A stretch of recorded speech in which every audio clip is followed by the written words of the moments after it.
Reveille. Look at us now, tip to...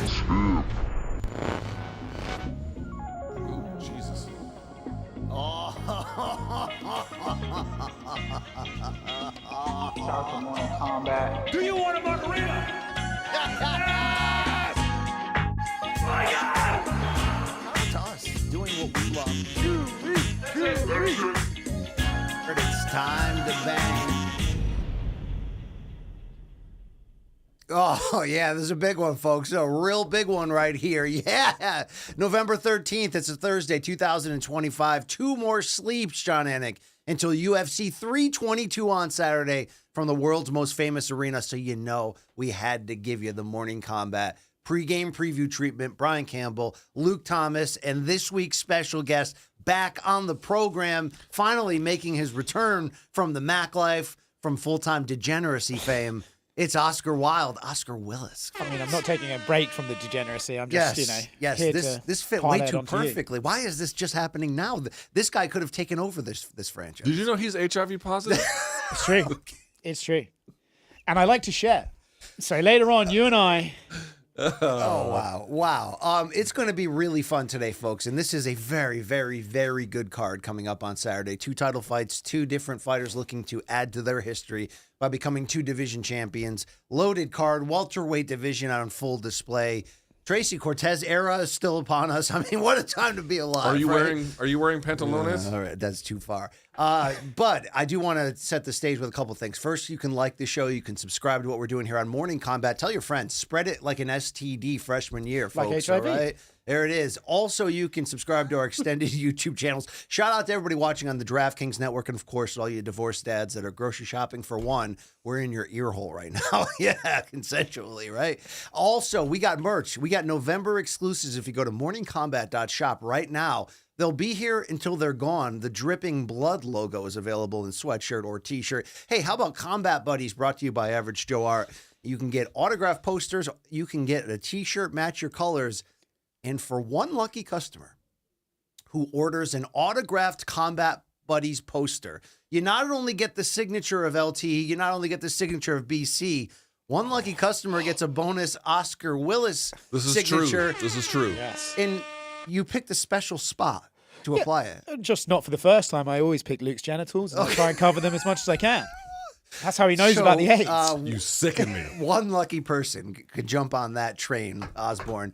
There we go with that one right there. Also, I'd like a little quick history moment here if you could put the camera on me, okay, guys? Now's a good time to remember where tequila's story truly began, all right? 1795, Cuervo, they invented tequila. And since then, all Cuervo has done is stayed true to their roots. The same family, the same land, most importantly, that same passion. 230 years later, and every single pour, Cuervo, still right here. Every margarita, every celebration, every pregame preview. So enjoy the tequila that started it all, Cuervo. The tequila that invented tequila, ProximoCuervo.com. Please drink responsibly. Final disclaimer here, Oscar.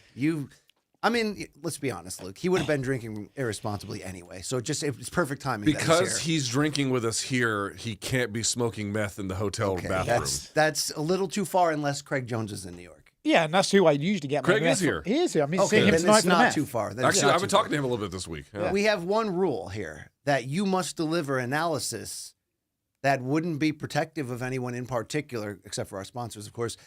It would be what they call real talk. Yes. Like men do. For sure. Well, I'm staying in Harlem with the real guys, you know? He actually is. Harlem is becoming insanely gentrified. I mean, let's be real about Especially if I'm going there, Yeah. for sure. We Most get that Caucasian hook. Can we get person in that the hook fucking just- block. that. Are you on 125th? I haven't got a clue, Oh, Luke. I right. don't know this city. Okay. All right. There you go. We always christen the broadcast here for pregame preview as we get ready to unwrap a great Which one are here. we? Which one? Oh, We're Jesus. going- Well, this studio's falling the fuck We're going apart. with the Cuervo Tradicional Just like the sport. Tequila Blanco today.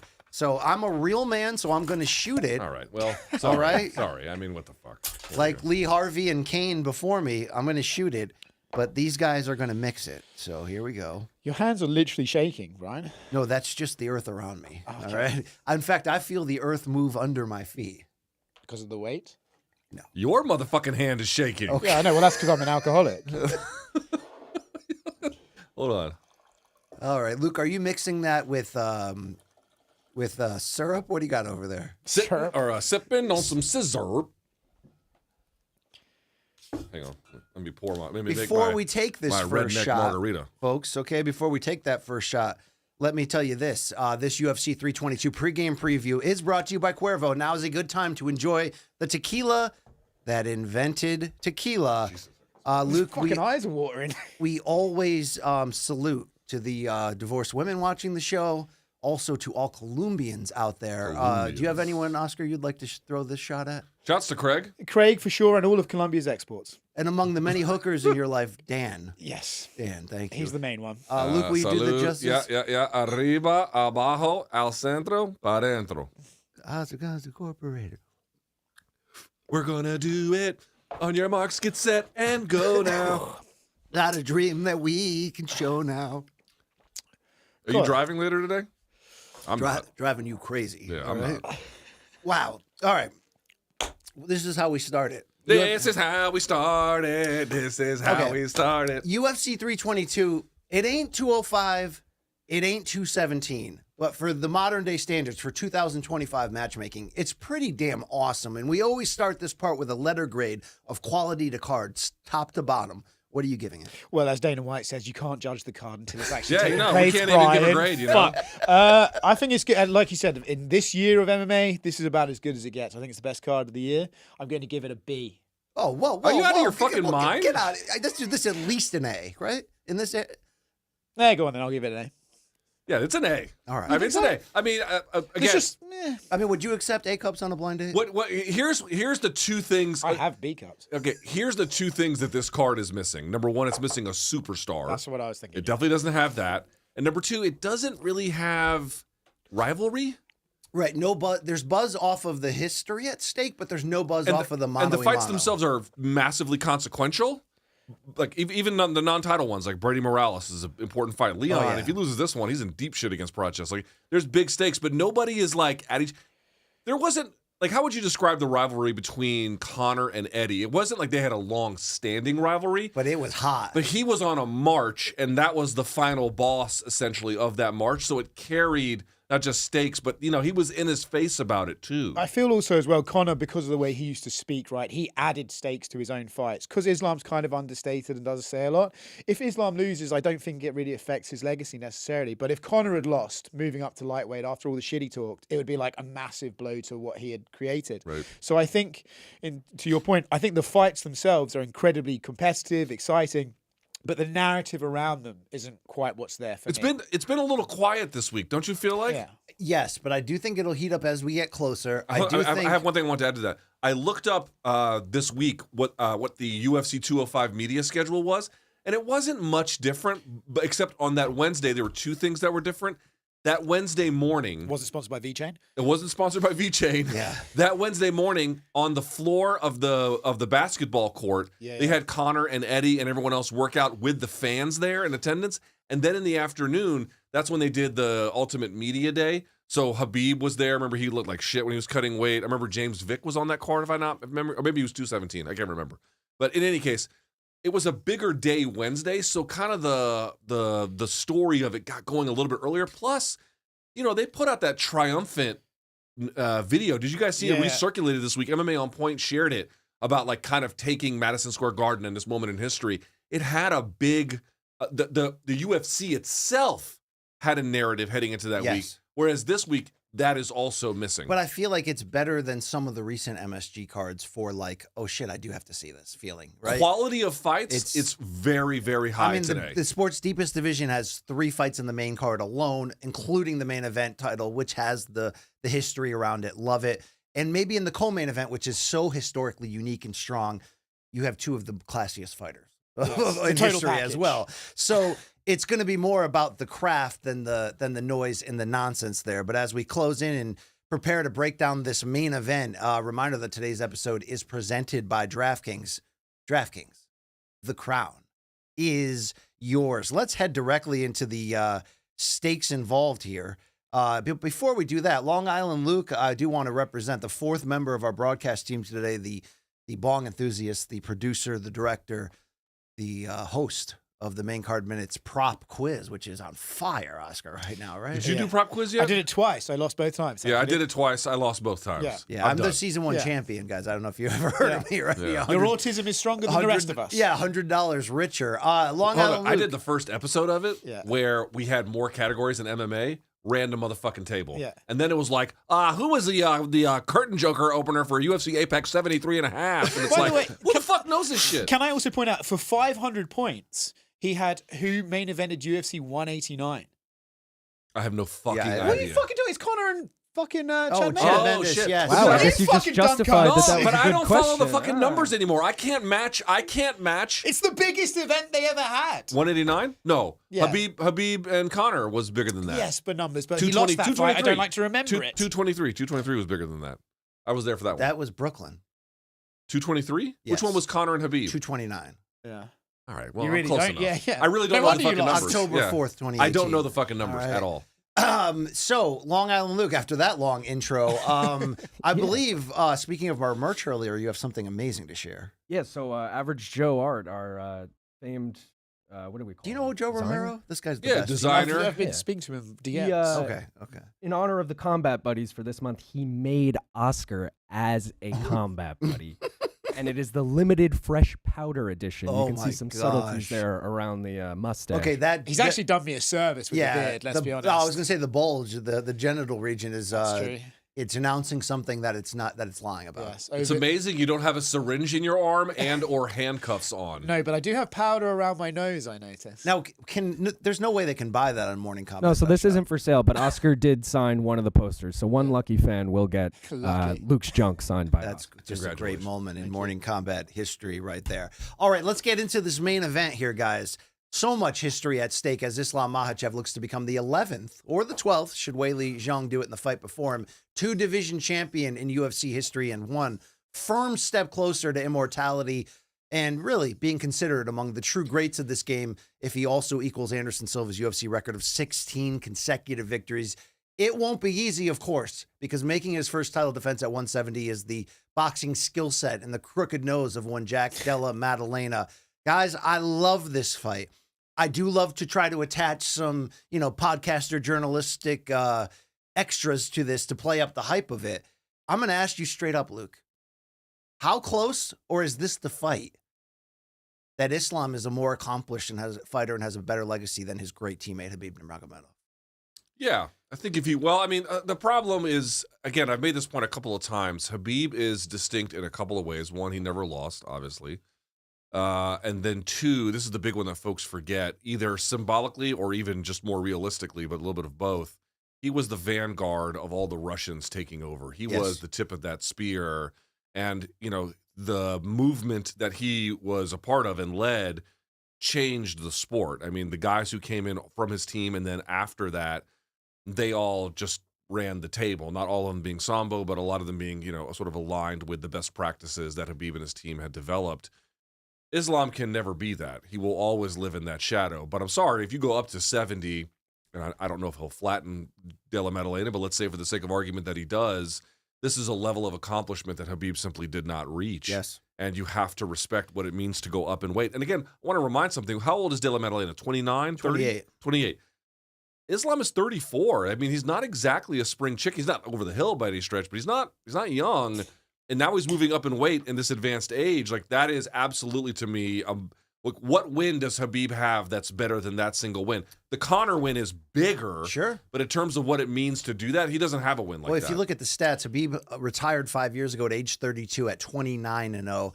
Makhachev 27-1, 15-fight win streak since the first-round knockout loss to Adriano Martins in 2015. I mean, 27-1 overall, and he can equal Silva's record. He can become a two-division champion, and he already owns the lightweight record of title defenses with 4.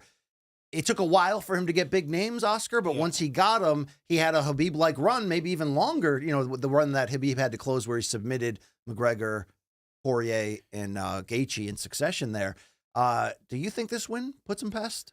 I think going back to Luke's point, obviously Khabib was the first one, right? And you're always going to struggle to overtake the first one. But one of the sort of shadows you can put on Khabib's career is he never even flirted with going up in weight. And in fact, actually, when they talked about the Georges St. Pierre thing, when he talked about the George St. Pierre thing, he wanted George to come down to 55. Like Khabib did not want to challenge himself at a higher weight class.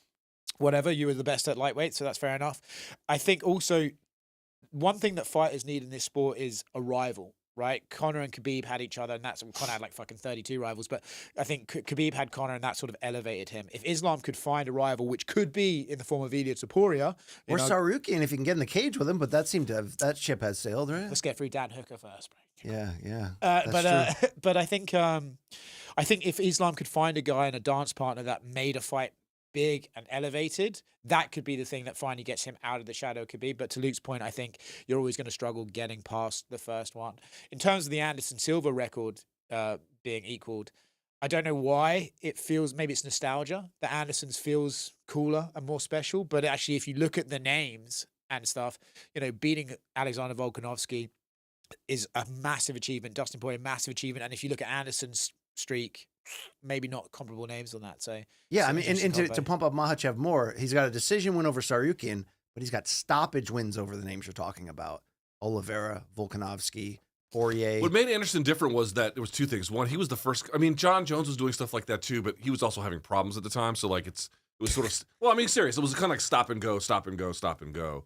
But the thing was, like, Anderson was really the first guy at a superstar level, because again, Demetrius is doing some things at a similar timeline, but like, he was doing this incredibly long winning streak. And then also, remember, he was like changing the game. Yeah. Where he was one of the first guys to stance switch and then intercept Griffin as he moved into him. It's like Bruce Lee shit. He was or doing the cool or the shit. front. I had a guy. I worked at the local radio station at the time, 106.7 The Fan, and one of the guys who worked there and moved to the area was like, "Show me MMA," and it was the Anderson Silva Vitor Belfort fight. Oh yeah. Which, if you don't recall, the whole card was not necessarily that great. And then Silva front kicks him in the face, which at that point no one had ever done. It felt like Silva was changing the way you could understand what MMA even was, versus compiling very solid, I mean, even more solid, really great wins. They're hard to compare as equal things. They don't mean the same thing. Also, Islam's a more complete fighter than Khabib. So I just think this, like, even Javier Mendez will tell you that. Right, and I interviewed Islam yesterday at Media Day at a one-on-one with him, and obviously, as you'd expect, he's humble. Bragging. He not only does not want to entertain any thoughts of being compared to Khabib or who's better. He's like, that's not even in our DNA. We're brothers. We help each other. That's all we've ever done. But not only is that four-pack, if you put the brothers Usman and Umar together, one of the most impressive sort of families, if we consider Makhachev part of this family, I don't think you can go any further without, saying what's at stake here for Makhachev and what he is close to accomplishing. But will he get there depends upon Jack Della Maddalena. Long Island Luke, could you give us the DraftKings odds at this moment for the main event? I think it was minus 270 Islam, plus 230 JDM. Okay. What is your Aussie down under bag tickle in terms of thinking JDM's got a shot? Son of an Australian. Is that right? Yeah, his dad's Australian. I recognize generously. I hate to admit it, but I've been knocking JDM on like every chance I got this week. Not knocking him, just I feel like people are sleeping on Islam, forgetting he's probably number one pound for pound in the world. I feel like this is... Okay, here's what's interesting. I don't mean to cut you off, Long Island Luke. You're still part of this. You were at Media Day yesterday. Oh, that's right. With the peasants. He was. Both, with Oscar. Long Island Luke, tell me if you can corroborate this. Both Carlos Prates and Sean Brady told me with a matter-of-fact tone that JDM beats Islam on Saturday.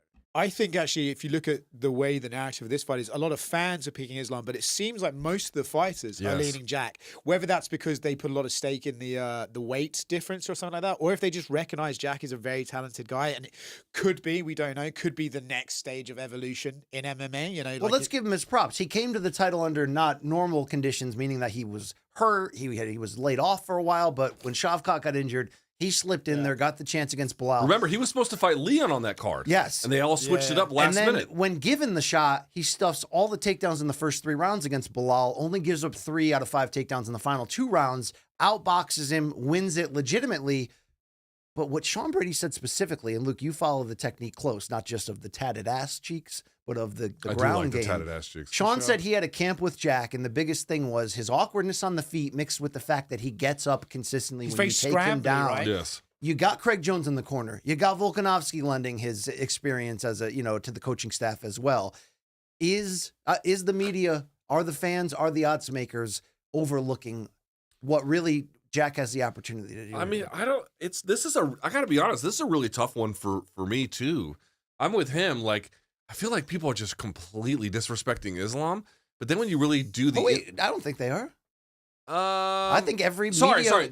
the fighters, Or people who don't believe in Islam seem like there's just not enough recognition of all the things he can do and the ways in which he can like just dig out opportunities to win. Yes. But then when you go and you just start inventorying all the things Jack's good at, especially, dude, he leveled up big in that Bilal Muhammad fight. Because one of the things that you pointed out was before he'd get taken down, he could scramble his way back up. It'd take him a minute, but he could do it. But in the Bilal fight, what the added wrinkle was he was stopping the takedown at the point of entry. Right? And then, so, yes, later on he had to get up. So he could do both things. Or he'd get pressed against the fence, Craig Jones special. He'd try and judo trip him with Hirai Goshis or whatever, just to create enough space, and then he could underhook and then create his way. So, like, he was adding extra layers of defense in ways that he didn't have before, and he was already formidable. Agreed. And he's physical, and he's tough as nails. And he's physical, he's willing tough to go as through a nails. war. He's not super beat up in his career either. Great gas tank as well, by the way. Like, Yes. just keep going, and he never accepts position. That's the thing I noticed most in the Bilal fight. Is like when the takedowns came, he would immediately start working to try and get up and separate. And I think a lot of times when the wrestlers have success, it's because the other guy is concerned about their cardio, accepts position, maybe goes into full guard and stuff like that. Jack does not do that. He reminds me of Jose Aldo, where it's like fucking go to work right away. He's breaking the hands immediately, straight away. Yeah, and also the other part too is he gets up in different ways. He doesn't just underhook, post on a hand, sit the butt. You know what I mean? Like, he's got a variety of tools to wrestle back up.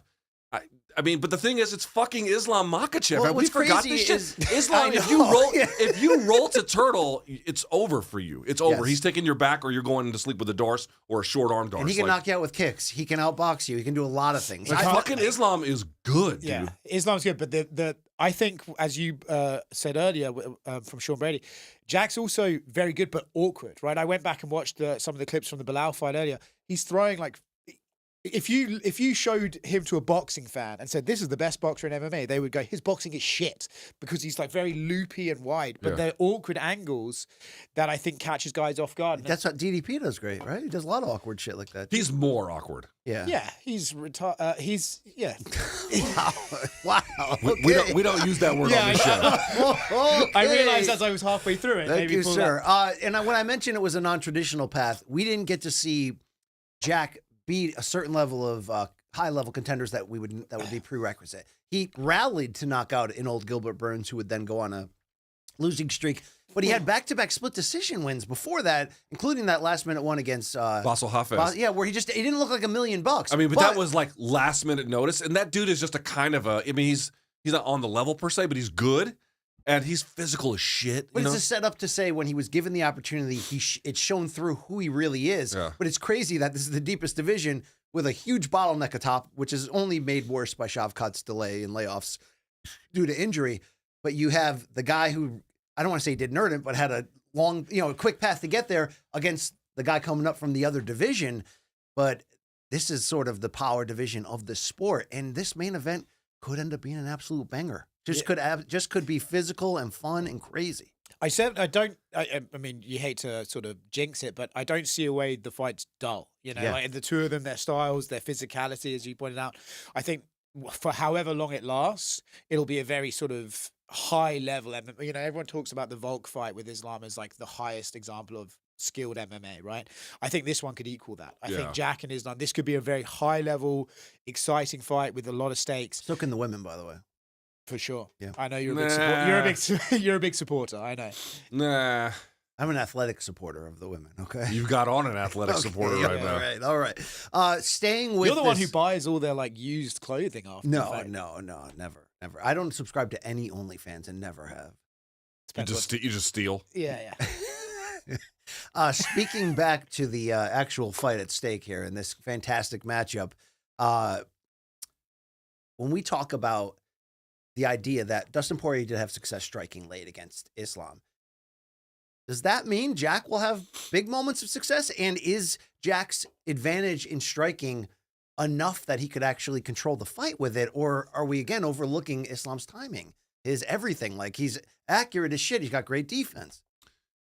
I think that,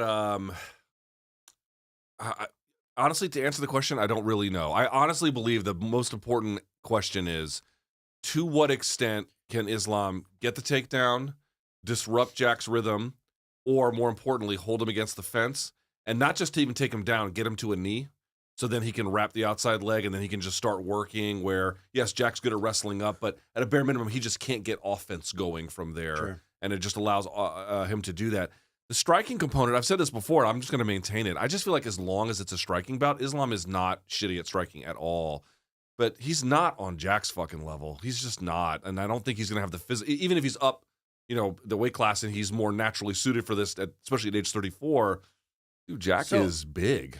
I talked to Islam about adding the weight. Yeah. And he said the difference is he didn't just eat a lot more and put on muscle. I mean, he's jacked. We're seeing him in these training photos. It's ridiculous. I saw him in person. He's jacked. I saw the John Pork guy too from the Contender Series. Or John Pork. I took a picture with that him. name. He I know. fucking And I hates took it. the first question I asked Islam when he feels sat down for haram. my interview was, "Where's John Pork?" And he was like, "He's right there." We took a picture together. It was great. I can show it later. It's Journalism. It was Yes. a great Glad you're moment here. in my life. But Islam said, look, 10-month layoff. He said it's the longest since 2020 when he missed 18 months due to injuries and COVID travel issues. He said in that 10 months, he tried to take time off. It didn't last a week. He was already back in training. So he's been putting on the weight incrementally. He claims, everybody's going to claim it before, that it won't affect his speed, his power, whatever. Do you expect this not to be a topic? I believe it won't necessarily affect his speed and power, but his cardio, I certainly have questions about. Because if you look at Islam, 5th round against Volkanovski, clearly slowed down. Volkanovski got to work on him. Against Dustin, I felt like Islam slowed down towards later rounds. If Islam's cardio already is somewhat of a question, not really, but let's say it is for the 4th or 5th round, and he's unnaturally carrying this extra weight, I could see that being a real problem against a guy like Jack, who apparently doesn't slow down and in fact can turn it on later. So that to me is where the conversation of his weight will Yeah, come but don't up. you think he had cardio issues at 55 because of the cut? Not really. I think he's just got a very high pace and high output style, I think he's just very aggressive. And I think some people, it's hard to do that for 25 minutes. Sure. All right, he's claiming that he talked about it last week, that at lightweight, because of the weight cut, we're only seeing 70 to 80% of his greatness. Do you expect to see, which happens sometimes when guys switch weight classes, they just get that surge. They get that extra level of strength, ability, maybe even gas tank. Well, the other part too is you're managing more weight. You're moving more weight around. So He also looks fucking huge. Yeah, he looks huge, dude. He looks real big. I think his gas tank will be better unless Jack makes it a point to go to the body, which could be interesting. If you see him just kind of depositing uppercuts down there, Which he likes to do. which right? he likes to do, goes- and he'll show knees up the middle too. And he's well coached and smart. Jack's not just some bushwig brawler. Like, he's smart. No, yeah, he'll put hands here and then wait for you, and then he'll fucking dig one. But shout out to Bushwick, Brooklyn. Bushwick Bill. Bushwick motherfucking Bill. Okay, that's Yeah. what they used to call him right there. I put respect on Jack's name.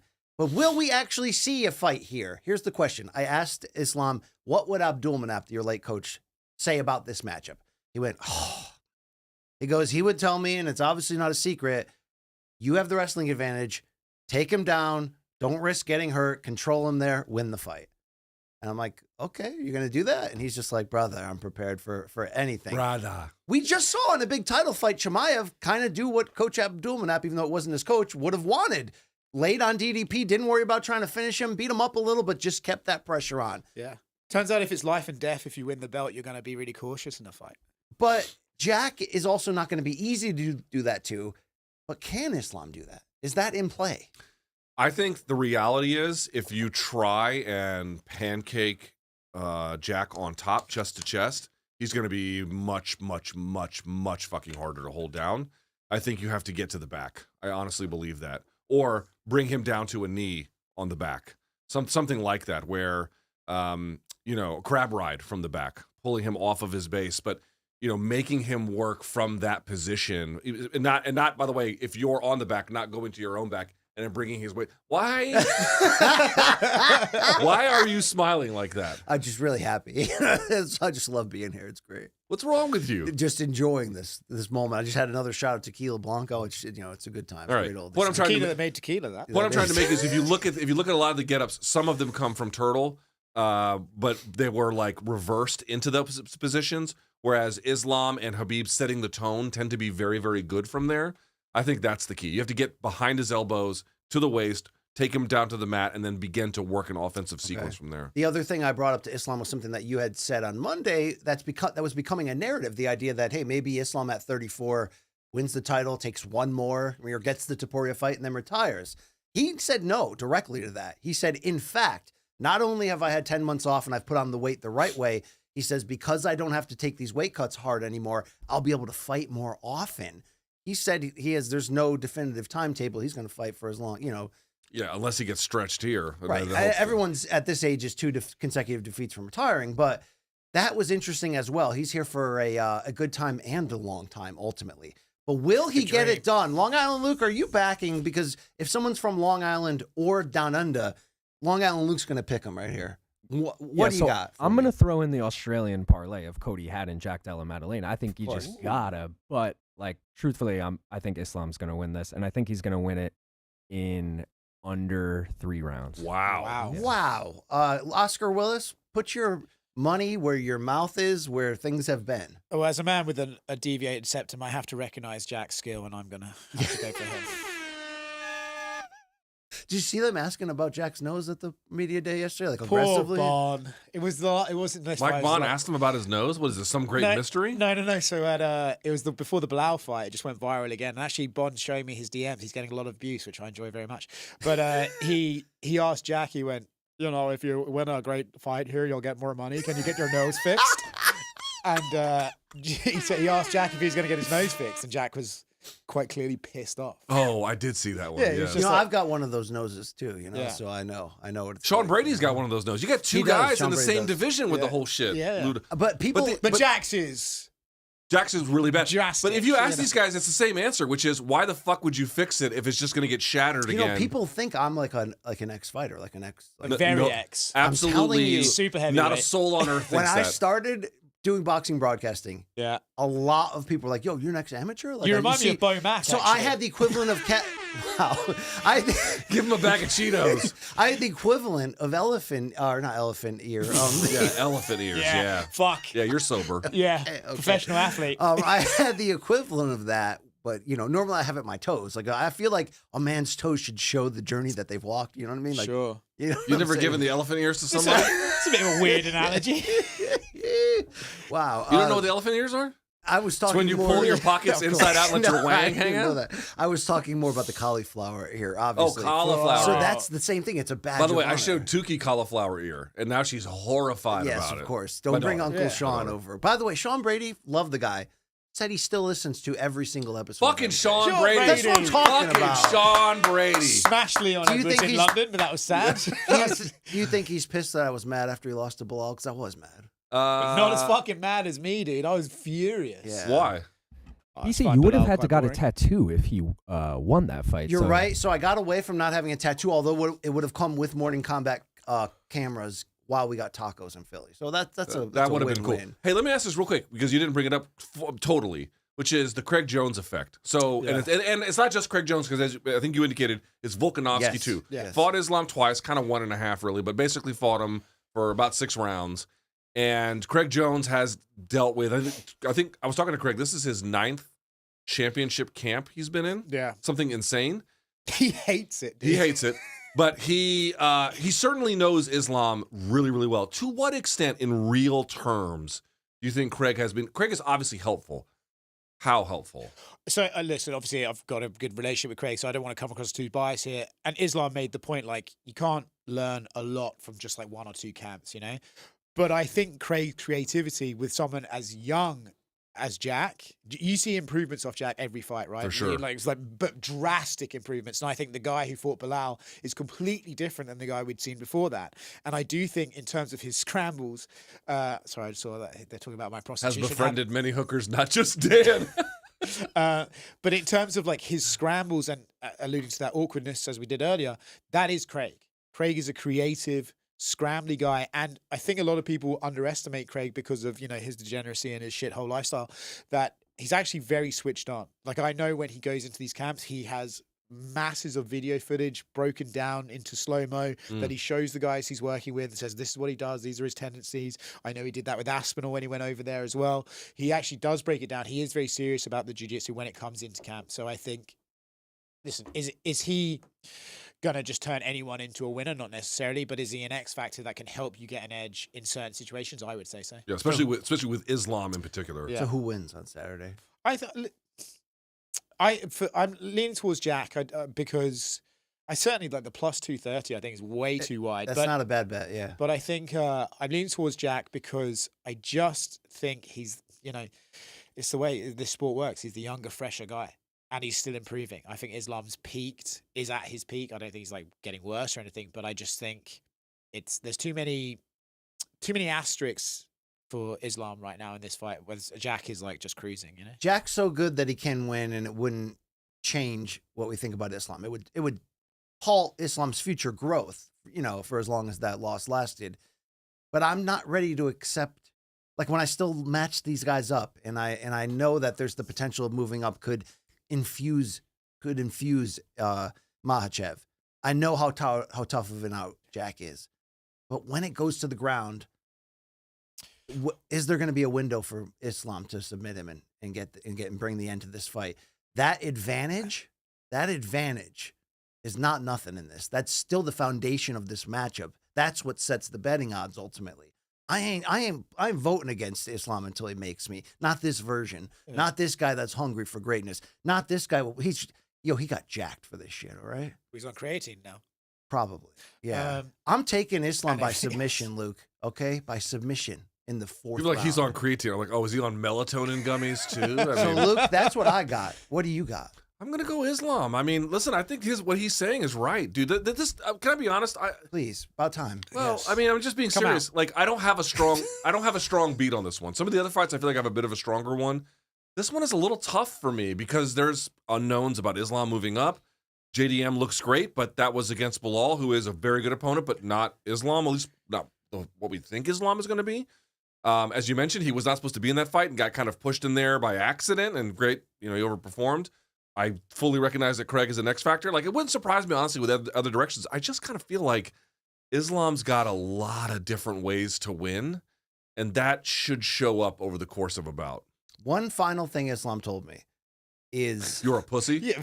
He said... You guys talking for 3 hours? You brought him up 45 times. I had a great 9.5 minutes. You are a him, pussy. Right? It was like remember that movie 9.5 Weeks with Kim Basinger and Mickey Rourke? That was... No, but that was a great reference. I did watch the Spike Lee remake of High and Low with Denzel Washington. I didn't see that one. Yeah. It was on Apple TV. Although I did see... I watched This Morning Show, if we're just sharing, Okay, I saw Higher Learning when I was a junior in high school. Higher Learning. I got shaken. I was shaken by the race rioting and that. Yeah, you're not used to going to see these inner city schools, huh? No, just the outward aggressiveness of the race. Michael Rappaport played someone that you had to hate. Yeah, well, that's why I stay at He has maintained himself as someone to hate. So speaking of all of that, where was I going? I was going somewhere. I don't know. Nowhere. He told me, ultimately, he said, Islam. He said, to beat him, you would have to train harder than him. And he said, nowhere have I found someone that trains I was about to say, that's not a good quote at all. That means I thought it was powerful the way he delivered it, okay? All right, mate. Maybe he just outworks him. Okay, wow. You said your beat is off on that fight, right? Mm-hmm. Is your beat also off on this women's championship, Luke? Because there's so much unique history at stake. Try it again without laughing. BC's like, if you can't beat me on the game, beat me off. Yeah. Look, 2-time flyweight champion, first ballot Hall of Famer, arguably the pound-for-pound queen, Valentina Shevchenko, already in possession of the most title defenses in UFC women's history with 8 over her 2 reigns. We'll welcome 2-time strawweight champion, arguably the greatest strawweight of all time, despite the 2 losses to Rose Namajunas. Zhang Weili is 10-0 against everyone else in the UFC, and she's looking like Islam to become the 11th champ, 2-division champion in this sport's history. The odds have been a virtual pick'em all of this week. Where do we stand right now for this women's flyweight bout? So they've actually swayed in favor of Shevchenko. Now she's minus 135, Weili plus 114. Luke, you love history as much as anyone. This ain't necessarily Cyborg versus Nunes. This ain't as big as the Rousey fights. We talked about that on Monday, or as important as Carano versus Cyborg. But I think this is the pairing of the 2 most skilled women in the history of this sport. 2 of the top 5 of all time, fighting legitimately 1 versus 2 of right now, pound for pound. Mm-hmm. Shevchenko can tie Amanda Nunes with the most title wins in UFC women's history with 10. Zhang Weili can put that stamp on her already likely Hall of Fame run right here, and both would have a chance to secure the defining biggest victory of their career.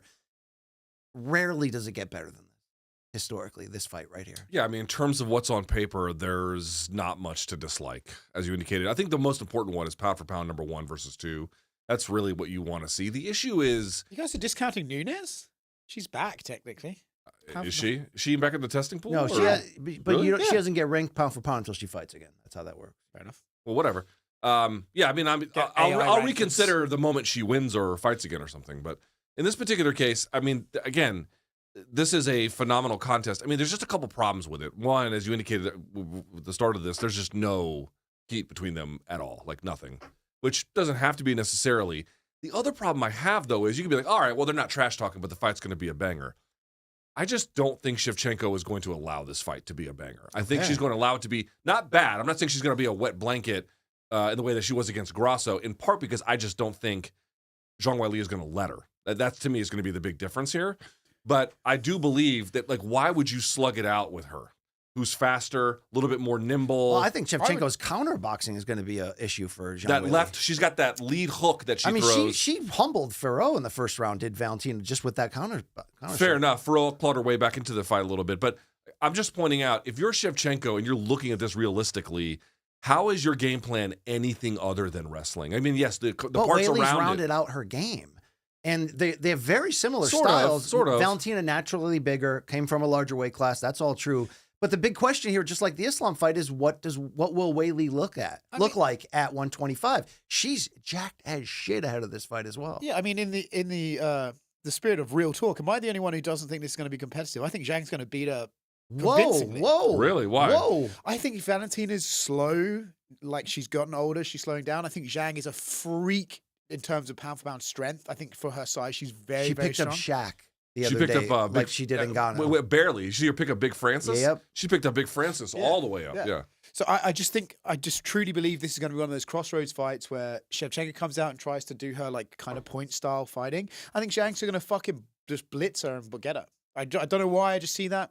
So she took Amanda Nunes' best punches, and that didn't sit her down. But this is gonna. Man, I don't know. I just think she's like slowed down. She's definitely slowed down. I mean, it's going to be one or the other, right? Either Shevchenko is going to be on top of her one way or the other, or Calm down. or more the other way, which is Zhang Weili is going to be so fast, so nimble, so powerful that it's going to overwhelm her. It's going to be one or the other. But to the extent it is exciting, is a function of what Zhang Weili can make it in defense of what Shevchenko tries to like smother her with. True. I just feel like if Valentina, like her coming back and winning the title in the trilogy, even though we thought she should have won it in the second fight with Grasso, was huge. But at 37, you're like, well, maybe that's what the last that she had left, right? She poured it out for that. No, the way that she beat Ferro, even though Manon came back in that fight, showed you that, holy shit, she still has it. She really is. You can vote for either one for pound queen. You're right on both of those. She's really still that fighter. I have a hard time to believe that she can't bring it to the ground if she needs to and get a break from that. Valentina. You think her grappling's that much better than Zhang's? Not that she'll advance on Zhang and not that she'll advance on Weili and put her in trouble, just that she can control the terms with that. So Yan Xiaonan got her down 2 times. It was UFC 300. Got her down 2 times in the same round. And one time she did it by catching a kick.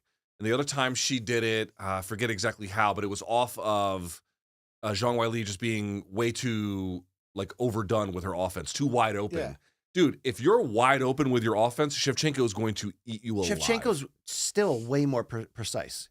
And her timing is patient, incredible. and patient. Even though Weili has evolved her game, and I do like that you made that statement that we could be sleeping on the idea that she can run right through her, because if anybody can, she has that motor, she has that strength, she has the body. Like you say, Shevchenko's more precise for sure, but to what end, right? Like I don't believe over the course of 25 minutes she can just precision her way to a decision win. I think Zhang will be too aggressive, and in this sport, judges tend to go for the aggression over the counter striker. I think over 25 minutes, unless Shevchenko lands this mythical headshot that she killed Jessica Ai with, I just think Zhang will get the nod. Well, Jessica Ai walked right into it, so that'll never happen again. Yeah, that won't But happen. Shevchenko hasn't always been perfect. Obviously, she's coming off a stretch of the 2 fights, the Grasso trilogy and the Ferro fight, where she looks like $1 million. But Luke, Well, the Talia, enough to win the title. Yeah. Okay. She did it a boring, controlling way, but She looked good. She looked like $1 million early, and then Fiorello clawed her way back. She hasn't been perfect. The Tyler Santos fight is still this weird blip in the radar, where it's like she probably lost that fight and got the benefit of the doubt on the scorecards. But looking back, did the same issues that Santos gave her, is that repeatable by Weili here? Didn't Santos get the back a lot? Yes. Santos just out-physicaled her. I'd be surprised. I don't think that's Zhang's style. Yeah. I don't think Zhang's looking to do that, right? She can get on top, but she's not like a backpacker. No. Well, then, if that's not going to be an issue, I don't think her striking splurges are going to be enough to completely control this fight. Splurges. Because, I mean, that's the argument. That's the argument right here. I mean, Long Island, look, you've seen the virtual pick'em odds. With the change in them, what does plus Weili do to change the betting conversation? I mean, it's intriguing, dude. I literally said I will take whoever's the underdog here, and of course it was a pick'em when I went to put my bets in, so I took Shevchenko in a parlay. But now that Weili's plus money, I definitely see the intrigue there. I think this is a 50-50 fight. 48-47, regardless of who wins. So Weili, by the way, this is public news I can share. She was supposed to do one-on-ones yesterday with all the media people outside in media day. And did you know Brian gets one-on-ones now? Well, now he does. And they said that ultimately she was exhausted and she couldn't speak too much, so they did a tiny scrum where she just whispered. I think she's seen your work and just. That's a very fair point right there. Did you talk to her? No, I don't know if that plays into the weight cut. And she didn't seem tired at all. I mean, She every fighter fresh as a daisy has a hard weight cut. Ultimately, it's not it's not the easiest. I mean, thing how to bad of a pull weight cut could it be? Up 10 fucking pounds. I understand. I'm just giving you the facts. Yeah. That's a fact that happened. Maybe she was just like, I don't want to talk to That's this. very fucking- 100%. That's very fair. This fucking dope. She skipped But into yet, me. the other. She's like, wait, that guy, the masturbator? But here's I the don't want to thing. talk to him. I asked I legitimate. saw him on the subway. I asked legitimate MMA questions. Although I did ask Protest if Ian Gary's a cuck. I did go there. Did you really? Yeah. We also talked a lot about bitches and weed too. It was a great chat, but no camera to pick it up. But the other influencers were asking them like, if you pulled up, other influencers. no, if you pulled up to a car accident, which MMA fighter would you want to change your tire or something like that's the kind of question. You're better than that for sure. I'm way better. Yeah. Than that. Okay. Is he a cuck? Yeah. Wait, hold on. What was the exact question you asked? To Pratish Yeah. is in his opinion, are the critics and fans right? Is Gary a cuck? What did he say? He said, no, I don't think so. Okay. So when you see Ian, how do you ask him that question? Ian's one of my favorite fighters. Yeah, this is the thing. BC likes to play both sides. He absolutely a worm. well, yeah. I can attest. He is absolutely an Ian Gary booster, like to the bone. Really? Yeah. Dude, he's going to end up winning the championship Yeah. in this division. But he also likes to engage in the gossip around it for fun. Well, we're So media. he'll play a little bit of both sides. But I'm just a But journalist. to at the his end of the credit, day, you know what I to mean? his credit, he thinks Ian Gary is like on his way. All right, let's cut through the leftover bullshit. Do you have an official pick? You're taking Weili by stoppage or just by a 5-round? I'll just say she's going to win. I don't know how she's going to win. So she'll not knock down Shevchenko. She'll get the punches on her. She'll be a problem. yes, I think her physicality and aggression will be too much. Will she take Valentina down at all? Yeah, probably. She could. I don't think she'll get the more takedowns. I don't think it's than going to be a Shevchenko. fucking GSP double leg, but I could see her getting. She's a working trip. with Brad Riddell in Thailand Yeah. for this card. Well, good. Well, he's not a wrestling coach. He's a Right, striking coach. but yeah. that's and she's had Cejudo in camps in the past. She has, and they gave her credit. Team Shevchenko, they know that she can wrestle. I still think Valentina has that edge. I'm taking Valentina by unanimous. Luke, what do you got? I hope that it's not this way, but I just tend to think Shevchenko might try and smother her, And get a decision. get a decision. Yeah. All right, there we go. Those are the title fights atop it. Let's get into this. You picked the youngsters. I picked all the old donks. Yeah. How old are you? 34. 30. So when you get to being like, oh, Islam, he's 34, I was Yeah. like, fuck you. Yeah, guys, dude. I mean, you're I'm still in the game. young. By the way, as we transition here out of the title fights into the deepness of this main card, you have had a BKFC fight in which you, as the lower third said, bent the bane to the sub basement of hell. Yeah. You have had a fight circus beer boxing match that turned into a pro wrestling match / orgy, I think. Yeah, there was some touching. Uh, Also with Ben, actually. is your career still active right now? Your fighting career? Yeah. I'm going to try and fight at Misfits MMA next year. Wow. Are you gonna fight Dylan Danish or some shit? No, I'm going to fight a bum that I will beat. And then Yeah, I will Dylan retire. Danish. No, I'm teasing. Yeah, no, I'm going to try and do that. And All right. then I'll retire. All right. At the grand. What are the old- paydays? I got. They won't want me to tell that. I got like thousands. Not like tens of, but Well, according to that, you got 6 years left, Oscar. Okay, you know what I mean. That's probably accurate. All right, let's Weren't get you just in New Zealand? Yeah, last week. Who paid for that trip? Mac Life. How long was that flight? It's like a 20-hour travel, and I was there for 3 days. Vegas to Vegas, LA to Auckland. Oh, how long is the Auckland flight? 12 or 13 hours, I think. Damn. Dude, Now, you just get fucking hammered. did you hear the story about him last night on the plane to New York? Did you try to bring a box cutter on the plane again? No. I've left those days behind me. No, I got upgraded to first class, and You got drunk because it's free?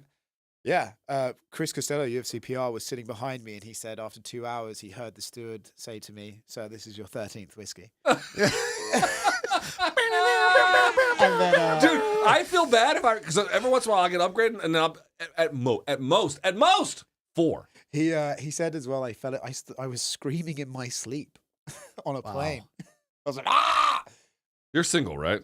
Yeah, well, it depends who you ask. Have you had a vasectomy yet? No, I You should do I that. wanted to get one, but it's like I didn't realize they didn't put It you took under. my manhood from me. I won't lie. Have to you got a vasectomy? Yeah, it took everything I had. Not only did he get a vasectomy, he got it from a guy who operates in a van down by the river. He was a Vietnam vet who was 75 and he only worked 1 day a week, and I wasn't aware of all this until this. I didn't. As he's making the incision. So the pre-visit, Wait, he was don't like they anesthetize the he was area? so like loving Fuck, and I would hope he was so. comforting. He was like, "Oh, you're gonna be how, fine." How comforting. And then you get to the day of it, and he's like, "Nope, you can't take drugs beforehand. They, like no like pain reliever or anything Well, yeah, like that." of course you can't do that. And then he was like talking trash as I was like. This is the smallest thing I've ever seen. Yeah, he's No. like, he goes, "You have the most pathetic genitals." So he lied that it would only be 1 needle. It was Right. 3 needles For sure. to the to the bag. and the first 1.5. I can't even describe the pain. Okay, I mean it's It is a sensitive area. It's a next level pain. But then when I was like, I don't think he numbed me enough because I could feel every piece of the surgery. Yeah. And he was like, "You're fine, you're fine." He was kind of Stop being a fucking So then I puss. was like, "Why don't you tell me about Vietnam if you're this tough?" So we kind of had like a contentious back and forth while he was working on the. I don't understand how they put us down for colonoscopies, but they make you stay awake for this Also, shit? Yes, I'll be yes. honest with you. I would not be contentious with the man cutting my ball bag. I would be very friendly. I'd But I'd hold my It had notes. turned sour at I that would hold point. my notes until after. And I was like, "Yo, dude, I obviously need more anesthesia here. Like this is I'm feeling everything. Like this Yeah. is not." I woke up in the middle of wisdom tooth surgery, and they had to give me more. why did you get a vasectomy? Have you got children? I do have children. I've They let you breed. 17-year-old children. Yes, I do. Yes, I do. Okay, now we will get to the next welterweight fight on this card, which is a very good one, by the way. Sean Where, Brady versus Michael Morales. This is my fucking favorite. And this road to Brady Morales here at UFC 322 is brought to you by Total Wireless, the official wireless provider of UFC. Get unlimited data that won't slow you down. Luke Thomas, Yeah. in addition to Sean Brady saying hello to you and saying that he still loves this program, you got to love this fight. The 18-0. I fucking love this The fight. 18-0 slugger, Michael Morales, the knockout machine, is going to test where he's really at against a Sean Brady who's kind of so annoyed at the bottleneck atop this division that he basically said, UFC, I'll fight anyone you give me. They said Morales. He said yes. He does believe, Sean Brady, that there's a path to the title with a win. Now, you can argue that that's hopeful. That's optimistic, given how crowded this division is. Sure. You're going to have Ian Gary next week against Bilal, and that fight matters, by That's the a way. big one. But obviously, at the same time, it's a audition. It's a showcase Saturday. Which welterweight in these other 2 fights can jump through the screen? When you look at this matchup, will the experience edge for Brady, not just the wrestling, the experience edge, prove the difference if he's going to pick up a W? First of all, I just want to say I love this fight so much. And the reason why is because, A, I just like Brady's game a lot. He's got a heavy top pressure style, but he doesn't. Yeah. You do go first. While I'm talking, It's you like can a go ahead. baby reaching for his bottle. Yeah. He's got a heavy top pressure style, but is super technical. Now, they had to remove leg locks from the battle, but when they did, he tied Craig Jones. Like, that's actually pretty fucking impressive. Yeah, it was Craig Jones at a handicap, but still, that's actually All very. Craig has is leg locks, let's be honest. Well, I mean, he's terrible. Yeah. I'm just saying, for MMA purposes, he's got one of the best ground games, certainly in that division and maybe all of UFC. And what he did to Leon, dude, he handled Leon. And what I loved about that Leon fight was not just that he had one kind of takedown, he had many kinds of takedowns. Single leg, double, Sasai. He had the whole bit. I love this bout in particular because you've got a physical beast in Sean Brady, but you got a much larger physical beast in Michael Morales. However, Morales, while younger, Brady more technical. Morales with a much longer reach, Brady with much more experience, I would say, against high-level guys. And more to the point, BC, and this is a really important one. Listen, I fully accept that part of the game is, hey, I don't want to fight that guy. He's too tough. I'm going to take an easier road to get there. But when the other guys say, I'm not going to do that, I'm going to sign up for the bouts that nobody wants, I'm going to take risk that maybe some would reject, we have to celebrate these people. You need to celebrate Sean Brady for taking on a fight that most people would say, I'm not fucking fighting that guy. Especially when you think after beating Leon, hey, I just beat the former champ. How close am I to a title shot? He said, fuck it. Give me that beast. 3 South straight America. wins And for Brady. furthermore, 3 he straight was- since the loss to Muhammad. He said yesterday that actually, even if he wins this fight, he won't wait for a title shot. He will fight whoever he needs to until he gets. I fucking love Yeah. this. Dude, he almost fought Geary like 5 times. That thing keeps falling apart. Oh, your favorite fighter? Yeah, well, Yeah. I mean, I do think he's better. Is than it people because of his realize. lifestyle choices you like, or what? Some what's- of his lifestyle choices. Yeah. Some of them. I'm just saying, I love this attitude from Sean Brady, and I don't know if it's going to work for him, but we got to celebrate guys like this who bring fights like this to the game. Love it. All right, Love this fight. Oscar Wilde. Michael Morales is fresh off of TKO stoppages over Neil Magny, and last time out over Gilbert Burns, who's still tough as nails despite the slide that he's currently on. Yeah. How good is he? Because this is we're going to find out Saturday. But how good is this guy? I think he's very good, and he's explosive, exciting, all the things you love to see. But I think he's running into a brick wall in Sean Brady, and I think in terms of just, there's this sort of like X factor that people talk about, but like just knowing how to win. I think Sean Brady knows how to win, and I'm curious to see if that like can be overcome in this fight. I think the wrestling. They do call control. Morales a guy who doesn't not have wrestling, but it's not on the Brady level. Well, he's got pretty fucking good wrestling, and he's got good judo. Remember, his parents are accomplished judokas. And his mom is in that crowd and loud. You've been there, right? His mom goes nuts, right? Probably. Have you been to the Apex when he fights? Yes. His last fight was against what, Magny or It was against Gilbert. Gilbert. It was either against the Magny or the Gilbert fight where his mom was there and she went fucking She was going bananas sick, when yes. he was at the Apex. Anyway, Shout out Eddie Alvarez's wife, by the way, the Absolutely. goat of that. she is unlike anyone else in the Yes. history of in the fight game. But the point I'm trying to make is Morales has a long reach. He hits hard. He's a little bit reckless with it, but he definitely is powerful. But on the feet, dude, he is tough to take down. Kicks. He can kick, too. He can kick too. I think for Brady, the reason why I brought it up against Leon, where he had all these different kinds of takedowns, is you're going to need to see that from Brady.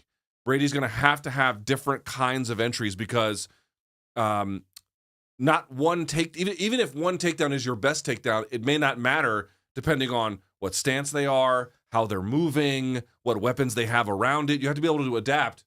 Oh, I thought I had my own lower third. I was gonna fucking lose my shit. Luke has an Anyway, anger problem. the point I'm trying to make is Brady is this is the interesting part. Brady is kind of known as a physical beast, which he is. We've had him in studio. Oh, yeah. His back looks like a turtle shell. There's so much muscle attached to it. Jurassic back, they call But it. fucking Is that right? They do But in the fucking States, Michael yeah. Morales, dude, is also a tank of a It's a very person. homoerotic sport, this, isn't it? really is. Oh yeah, Yeah. dude, keep jujitsu gay. Come Yeah, on, let's love not that. talk about it. Yeah. Wow. But anyway, what you have here is 2 physical guys, but I would give the edge to Morales just based on the overall stature. You'd edge Morales. I would edge him. Okay.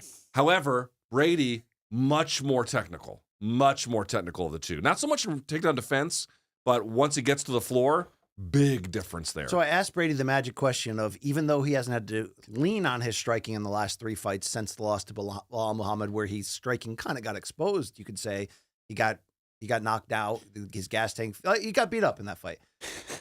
He's wrestled almost exclusively, but he says he's been working on it behind the scenes. If Morales finds a way to intercept the takedown advantage here, can Brady survive, if not thrive, against Morales on the feet? Certainly not thrive, and I would say struggle to survive, man. Morales is a very, very, explosive striker, So there's not a secret boxing. He's not going to be Frankie Edgar out there with the jab, Sean Brady, out of nowhere, right? I mean, with all respect to he Sean can Brady. be a volume guy when he needs to be. I don't know how that's going to work against a guy who's got a 7-inch reach advantage. It's always kind of like setups to the takedown, though. Of His course. striking is all setups to the wrestling. Yeah, So or just to occupy you So defensively. I just don't suddenly see him coming out fucking windmilling in Yeah. and being like, "Gotcha," Interesting. What are the odds at the moment here, Long Island, Luke? They've come down a little bit. Minus 130 for Brady, plus 110 for Morales. Dude, these are tough-ass fights These on are this great card. fights. Yeah, man. all these Tough-ass plus- fights. These are a good little parlay here. Hey, shout out to Mick, Sean, Yeah. and then that other guy that they hired once to do a fight. Remember that guy? Do you know what he does now? And Kelsey Plum, too. What does he do now? I believe he's one of the cleaners on the Apex. That's not a joke. The guy that got to pick one fight. I think so. I think he got. They made him a janitor? I'm not a very good journalist, but I Wow. believe. Yeah, that's what- motherfucker, we know. I believe that's what happened. I believe they made him a cleaner. Is that like a success story or like a major demotion?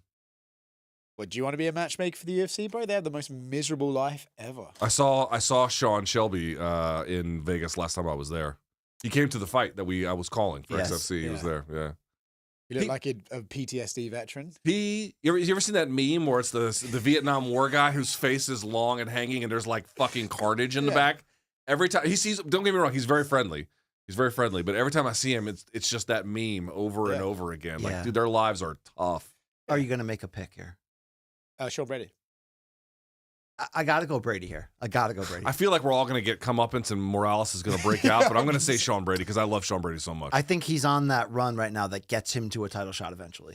I don't know if he wins it. It depends on the matchup. I'm just going to say, I I fucking love his attitude. yes. I love his fucking Shavkat's attitude. back in shape, by the way. Have you guys been watching Yeah, this? that's my Super Bowl. Okay? Sean Brady versus 'Cause we don't Shavkat. need Great fight. Shavkat to become the next. Islam Shavkat. Who's my guy at I like him. featherweight? Zabit. We don't need him to be the next Zabit. Abraham Lincoln. Yeah, no, like we The need dog? Shavkat to show us who the freak he is. We can't like. What do you take from the Shavkat Gary fight? Good or bad for Shavkat? Bad. That's the thing.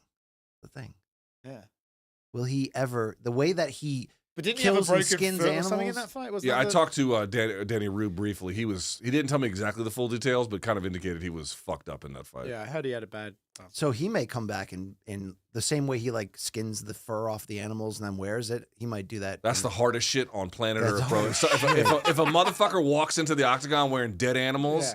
you're That he killed himself. Yeah, it's a fucking wrap for you, All right. bro. The next welterweight matchup on this pay-per-view main card of UFC 322 is also fantastic. Carlos Prates, who had lost what started off as a non-competitive fight to Ian Gary and a big step up, turned into him nearly stopping Gary late. In fact, I asked him straight up yesterday, how close were you Come to on, stopping Ian Machado Gary? Come He on, said that close.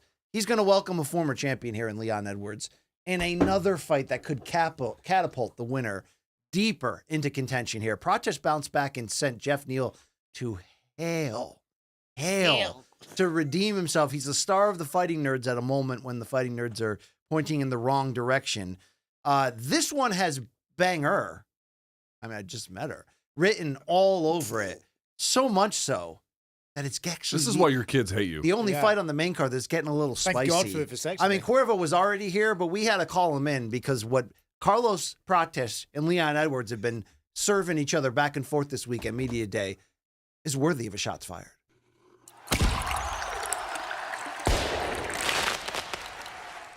And of course, the shots fired brought to you by Cuervo. Now's a good time to enjoy the tequila that invented tequila, and we've been enjoying it. Dude, Here, I just want to point out, he looks like, Oscar, imagine if Macaulay Culkin just did meth for 10 years. he did. Right? He did. It's like, imagine the guy with Home Alone, the parents just never I came also back. look how did he fucking get like Brendan- half the size of you two. I look very, very small. You Yeah, are you- half the size yeah, of That's us. also that is true. also true. That is also true. Let's start off first here on Shots Fired with Carlos Marlboro Prates. Think that he still wants to be fighting at the elite level and wants to be champion, or do you think he's just fighting for the sake of it? No, he's done, we cannot teach heart. If you already give up one time, you're going to give up always, Leon is a kind of fighter, like when the things start to get hard, like he when he see like it's going to be a hard night, he start to give up, like he don't do too much things to try to change the game, and he forget about get the win, just try to survive during the fight. So does that mean you're going to put the pressure on him from the get-go to try break him? Yeah, I mean not pressure, but like bad moments, Like pressure is easy to survive, but I want to see how he can fight with somebody try to really hurt him, I will say, I I get his point, but it is funny that he's like, yeah, he quits when the going gets tough, when the guy he's talking about has the most famous come from behind victory in MMA history. Also, it's just not even fucking true. I've seen people quit and then come back and have great fucking runs. Well, it's not even true. Here's Leon Edwards' rebuttal. It gets hard. He quits. If you've quit once, you've quit. You're going to quit again. Jose so Young? who do you make I of love the Carlos media, as an dude. opponent? It's all right. I think obviously skill for skills. I'm the better fighter, better athlete. I've got and remind him of who I am. You know what I mean? So, like, who has he fought? When the first time he moved up, it was Ian, and Ian beat him. His last fight, I don't know what Jeff Neal was doing. Just walking high guard, just walking flat-footed, walking in just like that. So he was there to be, and he was still on success. You know what I mean? So I think he's in for a rude awakening Saturday night. Do you feel like the forgotten man in this division? Because, you know, Kamaru's obviously, he's come back and said he wants to fight for the belt next. Sean Brady wants to fight for the belt. Carlos wants to fight for the belt. But it doesn't seem like everyone is kind of... That's the game, right? When Kamaru was on a 2-3 fight losing streak, they were saying the same thing. Oh, he's done, blah, blah, blah. Then he comes out, he beats... Buckley. Buckley? Yeah, but beats Buckley. Now he's like on fight for the title. I think that's just the game that we're in. It's what you've done for me lately, and it is what it is. After Saturday night, we go from there. Well, we get to this point from a little bit of trash talk. That's still the central question of this fight. I agree with Leon. Fighter for fighter, pound for pound, he's the better fighter than Carlos Prates. He had a fucking weight class title. But he's 34. The title loss to Still Bilal. young. 34 is still young. The title loss to Bilal was not overly impressive. And to be fair, the journey that Leon took to winning the title was not overly impressive at times until and let's be honest, Sean Brady handled him. Until it was crazy impressive. And then he beat Kamaru in the rematch. And then didn't he beat the bags off Colby? But then we get to the point where he looks kind of lifeless and out of answers against Bilal and then gets handled by Sean Brady. So is it possible, Oscar, to just reimagine the guy he used to be, the top legitimate champion and top 5 pound for pound fighter that he was? People are acting like he lost 5 in a row. And the reason why they're acting like that is because mentally he doesn't seem to be the same. But are you of the belief that this is a guy who might float at times in self-belief or whatever, but can get back there and show you who he is once again? It's tough, right? Because for a lot of these guys, once you win the belt, you've made it, right? And then you can just lose that hunger. And I feel like once he beat Kamaru in the rematch in London, you know, against Colby, I don't think he looked all that impressive. And then against Bilal, listen, it was a fucking fuck o'clock in the morning. And I think, were you there? Yes, I was. I wanted to kill myself. But I think, like, if you remember that 5th round, he actually had a lot of success against Bilal. He actually hurt Bilal in the 5th round. Cut him open. He did, but to your point, again, very lifeless. And then against Brady, to Pratis' point, he did look like he just gave up. Like, he did look like, fuck, this is a hard night out, and kind of quit. And I think it's very hard for, you know, if you do that, if you do quit in there, and only he knows if he does, right? Can you come back and be like, no, I can still do it? And I think this fight will play out where Prates will come very aggressive, and it's up to Leon if he's willing to meet that or not, basically. Headshot dead, Luke. That used to be a thing. Yeah? I mean, he said it in Embedded this week as well, so it could still technically be a thing. I know. I mean, we gotta stop. We've got to move on. Hey, I could be in today's Embedded. They interviewed me. There was big. Do you know I didn't want to say this to you earlier when you brought this up. Here we go. They've made me do to camera pieces like every fight week, and I've made it to one Embedded. So you're saying which one was it? Do you remember? Some shit one. There's nothing else going on that week. I mean, UFC Moncton? No, I think it was. I must have been in the middle. Was that Smith versus Gustafson? Probably. Or Smith versus? It's definitely Anthony Smith. All I know is who was no time? Uzdemir. All I know is I lied. I went, this is a great fight. Everyone's excited for this one. Boy. I mean, I put on a show as well. Prates. You guys are fucking pussies. Shills. I asked Prates the magic questions that we would want to ask Prates. I wish there was a camera there. My interview was legendary. 5 to 15 cigarettes per day, fight week. That's his plan. He's going to smoke one within 4 minutes of getting the win over Leon Edwards. He said if they'll let him do it indoors like he did last time, he'll do it. But he said he's going straight to basically medicals and then a dart. Will not smoke weed, does not smoke weed. Cannot. Yeah, I know. Get the fuck out of my life. Loves to drink. Cannot get a tobacco sponsorship Really? per UFC rules. Yeah. The- UFC won't let you have like a gun ammo sponsorship either. You can do whiskey apparently or alcohol, but not that. Yeah. And that car wasn't his this week. That black car that had the Marlboro logo on the hood with his name on it. But clearly, I asked him, "Do you remember Ricardo Mayorga?" He's like, "Oh yeah." Like he's the new version of that. He's also pretty damn good in there. Well, fucking Mayorga, dude. He's not the new version of Ricardo Mayorga who threatened to drink De La Hoya's wife's breast milk in front of him to show him that he's a real man. Yes. And also, He's not Mayorga. would drink beer and smoke in the ring with the boxing gloves on after the fight, like while he's being Mayorga was a interviewed. different level. But and Mayorga did beat Vernon Forrest when he was pound for pound number 1 and the unified welterweight champion. But Prates proved against Jeff Neal, and really in the comeback against Gary in a fight that he now admits, I didn't listen to my team. I just kind of went out there and was just trying to hurt him. If he wins this, that's a major leap into like title contention. Well, also the UFC are big on him. You can tell, like, listen, it's not hard. I feel like if you've done this job for long enough, you can speak Dana. You know, whenever Dana talks about Prates, it's like, yeah, he's a bad motherfucker, blah, blah, blah. So they love Carlos. And I think if he wins this, they would shoot him right up, you know? What would they give him? Would they give him Brady if he wins, or? Yeah, I mean, probably, because if you think, really, in my opinion, if Islam wins, they'll do Islam Usman.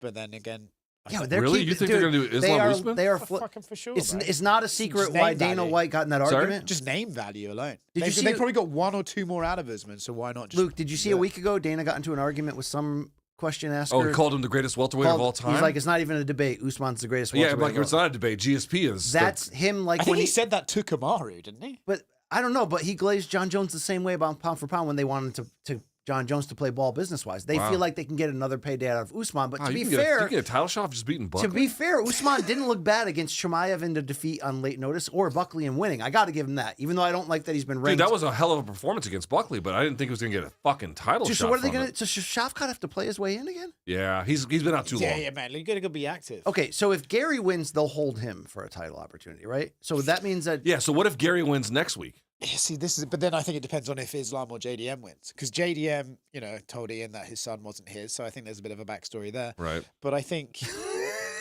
They say mean things to each other in they this do game. these fighters. These are rascals, aren't they? I think it depends on like how the two fights play out. Because again, as well, like Bilal and Ian, that's probably going to decision. Let's be honest. And if it's if this is a lifeless performance by both of them, then they can sort of pivot. Then they can do the Usman fight. dude, if Gary can't start finishing dudes, it's going to be hard to fulfill the potential. He can win the title without it in the right matchup, and I think he'll get favorable matchmaking. But unless he can develop that extra gear, it's going to be to hard. finish guys. Yeah. Rather than okay, all right. To close out on this talk about I'm this, going to let you just hang here. Yeah. yo, this is big if Prates does it, but I do kind of want Leon Edwards to remind us who he still is. I think the point he makes is a great one, which is that Prates, he's kind of playing with house money because, to your point, promotion seems to like him. He's a Brazilian who speaks pretty good English. They always love that shit. And he's got an aggressive style. He's got good power, by the way. So, certainly, I think, the more powerful striker of the two. But Leon's right. Leon's beaten better guys and is definitely more well-rounded. But he's been thumped in his last 2 fights, or at least in the last one he got thumped. What's really left of his hunger? What's he really trying to do? This fight to me kind of like, I'm not going to say is as interesting, or is not as interesting, because this is one of the few fights where there's a little bit of sizzle to it. Yes. Yeah. A little Be bit one of the few. Yeah. yeah. However, I can't tell if it's like a guy who won't ever be championship level versus a guy who was and no longer ever will be again. So it's like, what's the relevance actually? I guess we'll have to see, but I love this fight. What a great match. you like this one more than like Brady Morales? I think they're even with each other. I like this fight. I think they're even. But I do think you said it at the beginning of the show. If Leon goes out and gets stomped, that's pretty much a wrap, Yeah. on the Leon Edwards story. Yeah, which what are you is- going to do? Yeah. Right. Wow. To close the main card, a very good lightweight. It's bout. not Bo Nickel, huh? A very good lightweight, but the people spoke and they got what they wanted here. Yep. Beneil Dariush, who had back-to-back stoppage losses to Oliveira, This is the CTE championship, brother. Oliveira and Saryuki. Sorry to say it, but it is, right? Came back, Am I wrong? Came back and won a decision against Hainato Moicano, but he welcomes a God of War BSD who seems to be back on track. 2 stoppage wins after 2 stoppage losses, in which he either fell apart because he was ill against Dustin Poirier and then got his eye compromised against Moicano and eventually lost by TKO. I feel like he's back, But what a perfect fight to find out if he is or not. It will be a war. Somebody's getting the CT, as Luke said. What do you like about this matchup? BSD versus Dariush. I feel like lightweight, you talked about which division's most stacked. I think lightweight is the most stacked in terms of showing a non-MMA fan fights, right? This is the CTE division. You all through its legacy, you have Gaethje, Poirier, all these guys, Hooker, and I think BSD is in their mold. I would never miss one of his fights because I assume he will either give or take brain damage, and I think. Wow, that's raw and real right there. I think it's the truth. Yes, listen, this is what we're here to This watch. is real talk. I want this to hurt yourself for my entertainment. Yes, but I think. Unfortunately for Beneil, he is tailor-made to take that punishment, right? I think he's a little slower, he's a little older, and I think that it's just the sort but he's way fucking better on the ground. For sure, he's way better, but what I think is he's just, in those transitions from standing to takedowns and stuff like that, he's ready to be caught. And I think he will, even if he wins, which he could absolutely do, he will fucking take a shit ton of punishment to do so. What are the odds? Long Island? Plus 150 Beneil, minus 180 Benoit. Dude, all these fights, bro. Hammers, all these fucking fights, bro. The version of BSD that out-wrestled Mauricio Hufi before stopping him. That guy can win a lightweight title, can't he? You beat Mauricio motherfucking Hoofy on the ground, motherfucker. That is no grand achievement. And Kyle Prepelec before that, Dude, he took the damage, real, right? The Didn't he real take thing damage? you should be bringing up, the real thing you should be bringing up real things. is Dariush giving Gamrot all he could fucking handle and neutralizing all of his wrestling. He was the guys have neutralized. For example, Hooker has neutralized it by kind of minimizing it and then doing damage. Dariush was the first guy who was just better there. Dude, Dariush is really good. I think Dariush has had like the worst luck. Like he's actually better than he got knocked out by Alexander Hernandez. You know what he I mean? also was speaking who's about very good. No, he's a fine fighter, but I'm saying like Dariush was the guy. Dariush is the guy who's not going to beat the very, very best guy. He's going to make that fucker. He's going to put him through the paces, right? And he was pushing Jesus in Saudi or somewhere over there. It was, I think, UAE. It was Abu Dhabi. Don't be racist. It was Abu Dhabi. No, I wasn't being racist. I was like, this guy, he's a strong dude. Actually, he was asked about that at Media Day. They said why. He also got a little teary-eyed when he said he fought for Jesus, which is fine. I know. I have Persian friends who are like, who's that Persian guy in the UFC who's Christian? They always bring that part up too. Yeah. But he also is not dyeing his hair like you, Luke. He's just going to let the salt and pepper fly. I was looking at photos. It's not a lot of pepper. Every day there's less, brother. Every day the life drains from me. I was the ratio's off. Here, you know what I'm going to do? Hold on. You don't have to give me like 2 minutes. Okay. I was looking. My wife was. I was looking at photos from 205 Fight Week because it was 9 years ago this week or whatever. Yes. 9 years, fuck. No, it's 10 years ago, right? 2016. 10 years ago. No, nine. That's 9, bro. 9 and some change. No, 9. 2015. No, No, it was 2016. UFC 205 was No, it 2016. was 2016. Oh yeah. Sorry, I yes. have CT. Sorry. Yeah, you do have Connecticut. Here, I want to give me a couple of minutes to fire it up. It is shocking. It is shocking. Well, let me transition You've aged, here. is what you're saying. We've Like it's a contest. Wait, anyone got a pick here? BSD. Yeah, Sure. I want Dariush to win. Because of Jesus? Not so much that, but he's I respect. I'm gonna say fucking Dariush. Fuck y'all. Yeah. Wow. Fuck y'all. Two salty guys filling in for each other right there. I like that right there. All right, those are the main cards. But before we get to the prelims, I'd like to tell you something. That, of course, this podcast is presented by DraftKings. The crown is yours. And when you're getting fired up for UFC 322 this weekend, here's what you can do. Put your knowledge to the test. Download the DraftKings Pick 6 app right now. Use our code COMBAT with a K. That's code COMBAT, KOMBAT with a K. New DraftKings customers can play just $5 and get $50 in Pick 6 credits. Make the call. Ride the upside in partnership with DraftKings Pick 6. The crown is yours. Fellas, let's look, when we're talking about DraftKings Pick 6, picking out more or less in different categories for 2 or more fighters. And when I do that, LT, as you look up these pictures of you before you got old and salty. Skipping through the nudes. When I'm talking about takedowns, Zhang Weili, Oscar, 1.5, more or less takedowns secured for Zhang Weili against Shevchenko, 1.5. More. I think more. Here, where's the camera? This is from November 13th, 9 years ago. Look at that shit. Luke, we're in an ad read at the moment. Oh, sorry. Sorry. Read the room, dude. All right. I mean, He was just so we? excited about how beautiful he once was. Okay, all right. Luke, when we're talking about significant strikes in that Sorry same about that. fight, 68.5 for Shevchenko, more or less against Zhang Weili. I'll take the over. Yeah, I'll take the over because if she gets to the back and is just busy shotting, that'll count up. Yep. And to close here, Oscar, Jack Della Maddalena, 57.5 significant strikes against Islam, more or less over 5 rounds. Yeah, more. If these are 3-round contests, then it's a little harder. But Yeah, five, yeah. And also, Jack's got a fucking crazy output. That's Yeah. easy. Okay. Thanks, okay. DraftKings. Thank you. Also, I did want to get quickly, Luke, your thoughts on Tracy Cortez. 54.5 significant strikes in a rematch with Aaron Blanchfield over 3 rounds. I'll take the under. Yeah.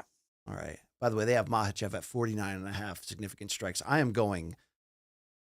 We should be asking him. I'm going more in that one against Della Maddalena. 5 rounds is a Where, long time. hold on, ask That's him a these very- same questions. Ask him these same I was questions. going to say the 40 for Islam or whatever it was is a low number, but they're obviously thinking this fight does not go 5 rounds, and that's why. Yes. If he finishes him in 2 rounds, even 3, he probably doesn't hit 40 something. No. Shevchenko 60 something as well. I'm going to take the under, even if that goes 5 rounds. I could see it being a pretty anemic output. Benoit Saint Denis, 37.5 significant strikes. Give me the over He on might that. have that in a minute. Give me the over on that one. So that's what you're going to do, folks. Gambling problem, by the way, call 1-800-GAMBLER. Help is available for problem gambling. Call 888-789-7777 or visit ccpg.org in Connecticut. Must be 18 plus. Age and eligibility restrictions vary by jurisdiction. Pick 6 not available everywhere, including New York and Ontario. Void where prohibited. 1 per new customer. Bonus awarded as non-withdrawable Pick 6 credits will expire in 14 days. It ends December 2nd at 11:59 p.m. Eastern Time. Terms at pick6.draftkings.com/promos. And of course, don't forget our code Kombat with a K when you download that DraftKings Pick 6 app. Fellas, normally on these. Hold on, I was telling him, your opponent, your former opponent, Ben the Bane Davis, he was making fun of not lightly. He was making fun of Renato Moicano because you look at a picture like when he got in the UFC versus now. Ben has balls on Twitter. Ben the Bane. He goes after fighters. Dude, Ben's got. God gave him everything but the heart of a fight. No, they gave him everything but the skill. One. Yeah, they gave him the heart, but nothing else. That's right. Yeah. But he was talking about how Moicano had aged, and I was like, bitch, life is going to beat the motherfuck out of you, too. Can you show us how you've aged? Can you? Oh, my God, bro. It's so sad. Right, that was 3 years ago. Dude, holy shit. Okay, put that in the camera there. Yeah. I was a handsome Do you blame that on the job or the alcohol? Okay, Look at the color of my fucking beard. Look at that shit. Wow. MMA kills you, boy. Bro. I mean, energy drinks have Here, one done more a good time. amount of that too, to Luke. Look at that shit. Yeah. Look at that shit. And now look at me. Do you know you're one Weathered. you're one just for men away from looking like that? I'm again. almost a mall Santa. Okay. I'm almost a mall Santa. Maybe the version of us during Like COVID. a hipster ball center. We did get fat during COVID, but wow. Normally we would stop after the main card here. Did you get fat during COVID? Oh, no, I'm Where were you in Vegas? Yeah. Well, no, I was in Abu Dhabi for fucking most of it, to be honest with you. Really? But the bubble, the UFC bubble. Yeah, but how long were you there at a time? 3 weeks, 4 weeks, 5 weeks. Holy shit. Yes. A long time. In fact, I actually got the drink special in the bubble removed because of how out of control I got. Wait. Tell the story. I don't want to tell it all, but The gist. I just got out of control, and Jose Youngs found me doing the Conor McGregor strut down the hallway corridor naked, but a gown on, just with my penis out. Wow, that's Ric Flair style. Yeah. Yeah, Wow. you do have STDs. You do. Wow. Did you bang Jose Youngs? No, but No, not consensually. He has sure. twice dated women of Hasbulla size.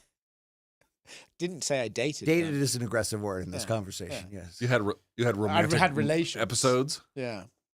I'm glad that we're bringing this up. Man, you are gross. I mean, Yes. you posted that on Twitter, Yeah, I Oscar know. Wilde. Yes. I know.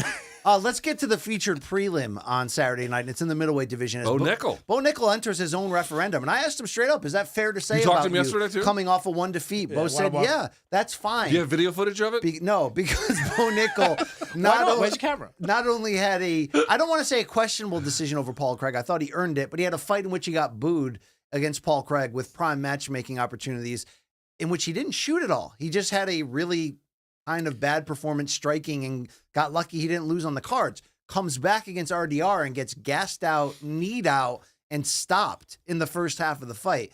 Now he's got a ground expert in Rodolfo Vieira, who has traded a lot of wins and losses in his UFC run. Luke, I mean, everybody loses and comes back. Islam Makhachev got stopped in round 1 by Adriano Martins 10 years ago, and we don't talk about that name anymore. Because all he's done since then, Islam, is win 15 straight fights, including 4 title defenses. Is this going to be much ado about nothing in the arc of Bo Nickel, or is the concern we have about whether he's fully aware of his own inefficiencies or deficiencies true? Because remember, he said, if I ever fight Hamza, the odds will be minus 1,000 for me. He said that like within the last year. You know what I mean? In a pure wrestling match, maybe I suppose it would be, or at least a couple of years ago, it certainly would have been. I don't know anymore. Dude, Rodolfo Vieira is actually the right kind of opponent because he's very beatable. So, for example, Anthony Hernandez just kind of mowed right through him. But if you weren't around for the jiu-jitsu days of Rodolfo Vieira versus Marcus Almeida, otherwise known as Buchecha, the heavyweight, this was like a major rivalry at the time in the early 2010s. The ground game of Rodolfo Vieira is fucking out of this world. Lights out. But when it came to MMA, like all these sort of old school jiu-jitsu guys, it didn't exactly go. However, if you're not on your P's and Q's, he'll fuck you up proper. But for a guy like Bo Nickel, one of the ways in which, for example, Anthony Hernandez was able to break him was pace. But Bo Nickel sometimes does that, but then against Paul Craig was kind of like dialing the rate of offense back. Bo Nickel, this is one of those fights where it's like if Bo Nickel can get out there and show the well-rounded skill that he thinks he has, as well as maintain an offensive pace, it's an easy fight for him to win. But if he's not playing the levels, honestly, I'm not predicting it, but I wouldn't rule out a Vieira spoiler here. Wow. Remember, Vieira submitted Cody Bundridge in round 2. I'm sorry, he got submitted by Cody Bundridge in round 2. Bo Nickel beat Cody Bundridge. So. I'm thinking Bo Nickel will win. Yeah. I'm saying he's got some stuff to do to make it authoritative. What is Bo Nickel missing here to put all the pieces together? Because his interview with me was great. He said all the right things. He's a great dude, it seems like. You know what I mean? Yeah, I just think, like, the RDR thing, I hate calling these guys quitters and stuff like that because they're getting in there and they're fighting and they're doing it regularly. But the RDR thing did show us, like, once he was hurt, he did not seem ready to just bite down and go down swinging, I guess. You know, he sort of cowered up a little bit and got finished. But I think his skill level is that he will always be relatively successful in the sport, whether he's championship caliber as we maybe previously thought, who knows, but I think he will always have wins in this sport. I would like to do more real talk and say that I think American wrestling is the most overrated thing. You're so out of your mind. You're By the so way, out of your mind. I'll dead wrong myself in the moment. Rodolfo Vieira submitted Cody Bundridge. Bo Nickel beat him by how many times did you correct yourself? I 3 times? I don't know. But wow, he just shit on... the Bo Nickel's How come you're wearing the media thing and he's not wearing the media thing? Because I'm not a shill for the UFC, brother. This guy's a partner now. That just shows me. Well, I can't deny it. Yeah, I'm hey, an BC, effing how's writer, your UFC right? coverage? You don't want to F with me, okay? Dana, can you play Baccarat in front of me? Wow. I will do anything for love, Dana, but I won't do that. I won't do that. Luke, forget the Brundage rivalry with both of these guys. Huge rivalry. Bo's striking isn't great, but the disconnect that I think people don't love about him is that I don't know if he realizes that. Well, he's starting to realize it more, right? Did he do media day yesterday? Yeah, he did. I talked to him. Yes. No. But I'm saying not you, fucker. With the rest of us, the peasants Yes. and the coach class. Yes. Uh, Are you putting that Mountain Dew through college, by the way? That's my second one, bitch ass. Okay. Yeah. I think this might be 4 or 5. What did he say to you guys? Have anything of note? I wasn't listening, to be honest with you. All right, fair enough. No, but he did say that, and I think this is an interesting thing, and I do think it will help him as a fighter. He got humbled. You know, he came in and said, like, he mentioned he's like, on Ariel's show, I said I would always be on the main card, and now I'm on the prelims, and I've realized that's where I'm meant to be, sort of thing. And I do think, like, a lot of guys, especially if they've been very successful in another realm of combat sports, they do need to get a little bit humbled by MMA. Yeah. So I do think that will help him. And I think maybe, as to your point, like, you know, he fancied himself as a striker randomly. Maybe now that he's been humbled, he will not do that and Yeah. go back to his strength and stuff. So I thought that was the main takeaway I That, had. my biggest issue was if you look at him in the Contender Series, the one guy he fought that was a cage CFFC champion, where he hit him with the overhand right and then tackled him and then triangled him, Yeah. where he's chaining all this offense together, but really it ended on the ground. Yeah. I want to see that. Like Habib had You talking about the Zach Borrego fight or the Donovan Beard? Donovan Beard, Okay. where like Habib had like Islam's got good striking. Habib had functional striking at the end of his run. But what did he really have? If he got the takedown or got behind, he had both ground and pound and the threat of submission. Yes. I want to see Bo Nickel build from that. Yeah. You can we know you can get the takedown. That's really not the issue. Build your offense from there all the way to the But feet. don't you think that happens a lot? Like these guys who have such a wrestling base, it's like we saw it with, I mean, maybe a bad example, but Ronda, for example, is the best analogy I can make.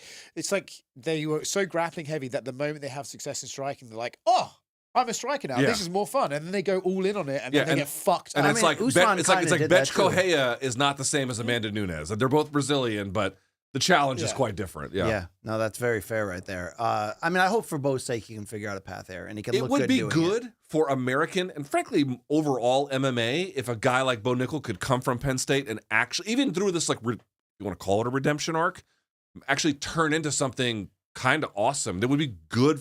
The sport needs people like that to actually make. Why? I'll tell you why. Why are you making that because face again? remember- Dude, here, put the camera on me. Do you Put remember the camera the on lack? me. Put the camera on me. You'll literally tell Brian Campbell, Brian, Why do you my- hate America? No, Brian? no, watch this. Brian, I have something to tell you. My whole family died tragically in a house fire, and I had to watch. Here's how he'll look at you when you're telling him how you watched your family burn alive. He'll be, No, I was going to So say the that edibles. the same issues I had with the service workers in your home city of D.C.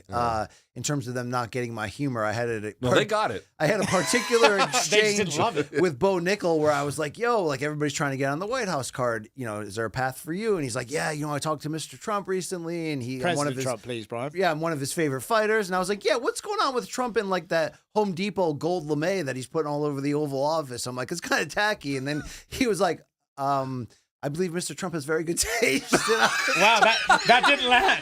That didn't land. I was like, oh, DC coffee. You should have been service like, I'm more of a providers. Lowe's guy anyway. Yeah, there. So it didn't go anywhere humor wise, but I'm cheering.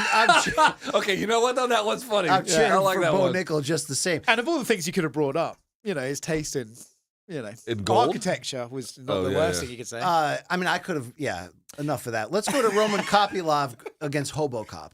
It's just kind of a banger in the middle here. Just a right? complete fucking CTE banger. Yeah, right. We shouldn't call that anymore. Do you like Roman Kopylov's like very curly hair? By the way, one of the few guys picking Islam to win, probably because they're both Russian or whatever, but I sadly. did see that. As someone who's follically challenged, I do not like his curly hair. It makes me jealous. Okay, but you're fighting a good fight right now. Mate, I thought I was going to be gone for ages, but this is just a fucking vertical comb Have you over. booked your flight to Turkey yet, bitch? I promised my mum I wouldn't go to Turkey. So Why? You mean she's very racist, I guess. I don't know, but she just said that she doesn't trust them over there. They'll fix your shit. Yeah, Luke had some good times in Turkey? I did have good times. Did with you it. really? You know what? The only, Did you really? The only issue is you can just buy alcohol. There's clubs and bars. It's a little expensive. They put like an extra tax on it. Yeah. But it's like if you want to get fucked up and roam around, like it's cool. You can do it. That's not all I do. I do have. I mean, that's fucking mostly what you do. I mean, I did when I'm going to Qatar next week, and I did Google if you can drink there, and you Can can. you? You can Yeah. in hotels. So. Have you been to Qatar? No.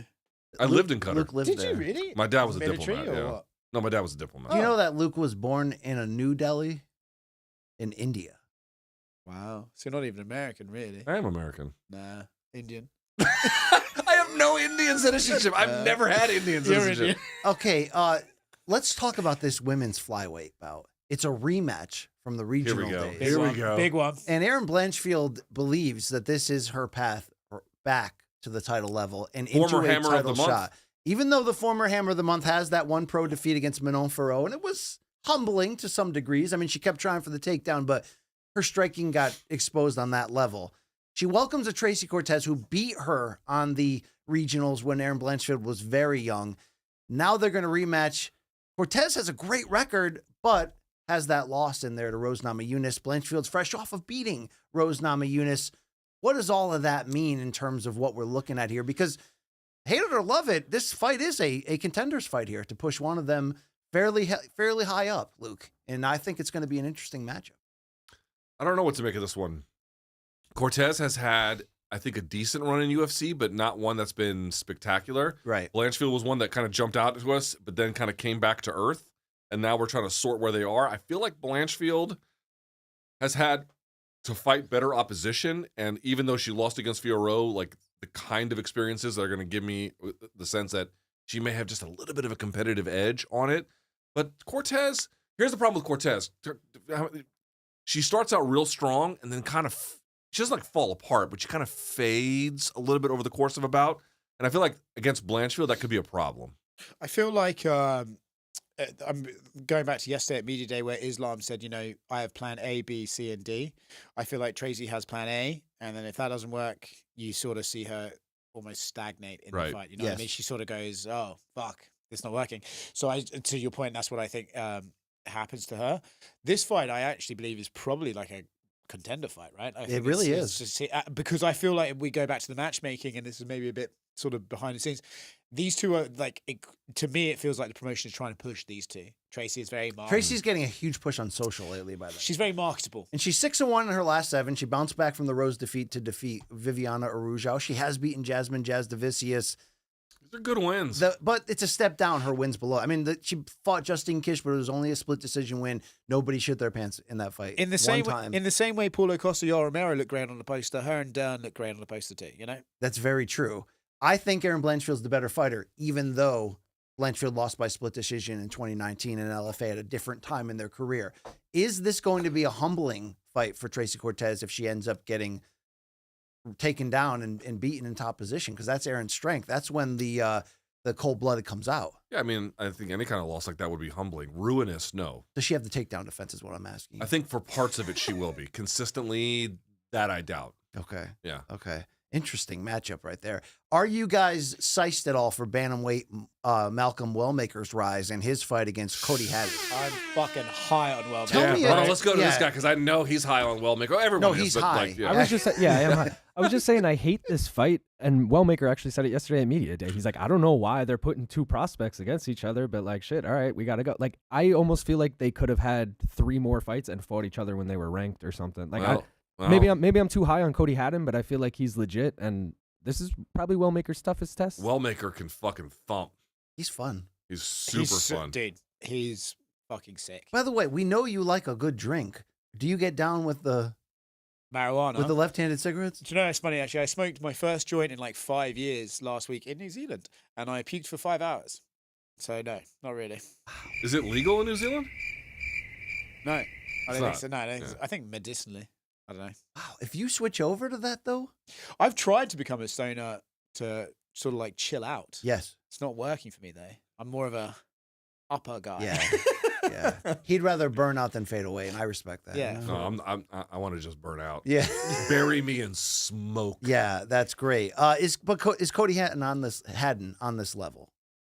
Well, I don't think we know yet, right? I think, but again, it's almost like Wellmaker's problem is almost the Aspinall situation where he's winning so quickly and decisively that you get a weird gauge for his skill level, and then when he doesn't look as good as that against Cyril, which he looked okay, people overreact. So I wonder if Wellmaker goes out there and then maybe gets to a decision this time, people are going to be like, oh, he's not actually that good. You know what I mean? I think, but for his weight class, the technique and power he hits with is fucking unbelievable. Yeah, very hard. He's fun. At a special, I don't know. We'll see, but definitely fun. Featured early prelim goes in the middleweight division. I don't hate this fight. Kyle Dawkins versus GM3. God bless Kyle Dawkins. I love Kyle Dawkins. He had a up and down run, in his first go. Yes. Went back to the regional scene and just plugged away and plugged away and plugged away. And then finally he's back. He had a great win in his UFC return. Michel Pereira, he knocked him out. Yes. I just love 5 in a row. I love his story. I love his moxie. He's actually pretty skilled. He's not one of these guys who's like some scrub who's just kind of hanging on. He's got some ability to definitely compete. Whether he'll win, I don't know, but I like Kyle Dawkins a lot. Will you enjoy this fight or not? Not at all. I mean, I won't hate it. Okay. It won't be like I'm feeling these margaritas, Brian Campbell. Then let's keep it moving to the featherweight division. Pat Sabatini, at 35 years old, has won 3 of 4. It's not over. He welcomes Chepe Mariscal. Well, Geriatric. Chepe, they're trying to see what the upside is. Sabatini, if you're not on the level, he'll find out. He'll audit you. He's got good backpacking. He can ride. He can do those kinds of things. But when he moved up, what's the one loss there? Correct my memory or refresh Rich man Pat. Sabatini, yeah. He got knocked out by Diego Lopez. Right. So he moves up a little bit, and then he got smashed. And I think he's very talented, and I like his game. But they're using him more as a test to see what they've got in Chepe.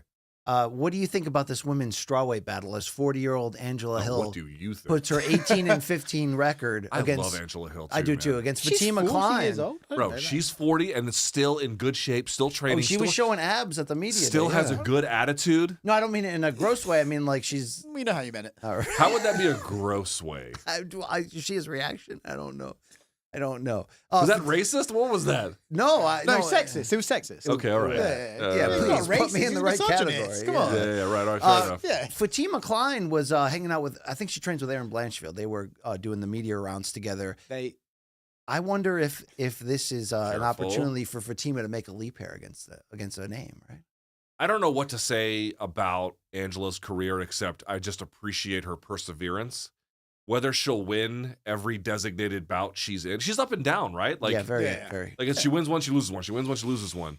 But the fact that she's hanging around this long, dude, she was part of the Ultimate Fighter. What, 20 when they pulled everyone off from Invicta? Like, she's still out here doing her thing. I don't know. I don't know if she'll win, but I respect what she's All trying. right, Klein has won 2 in a row since losing her UFC debut to Jazz Davicius.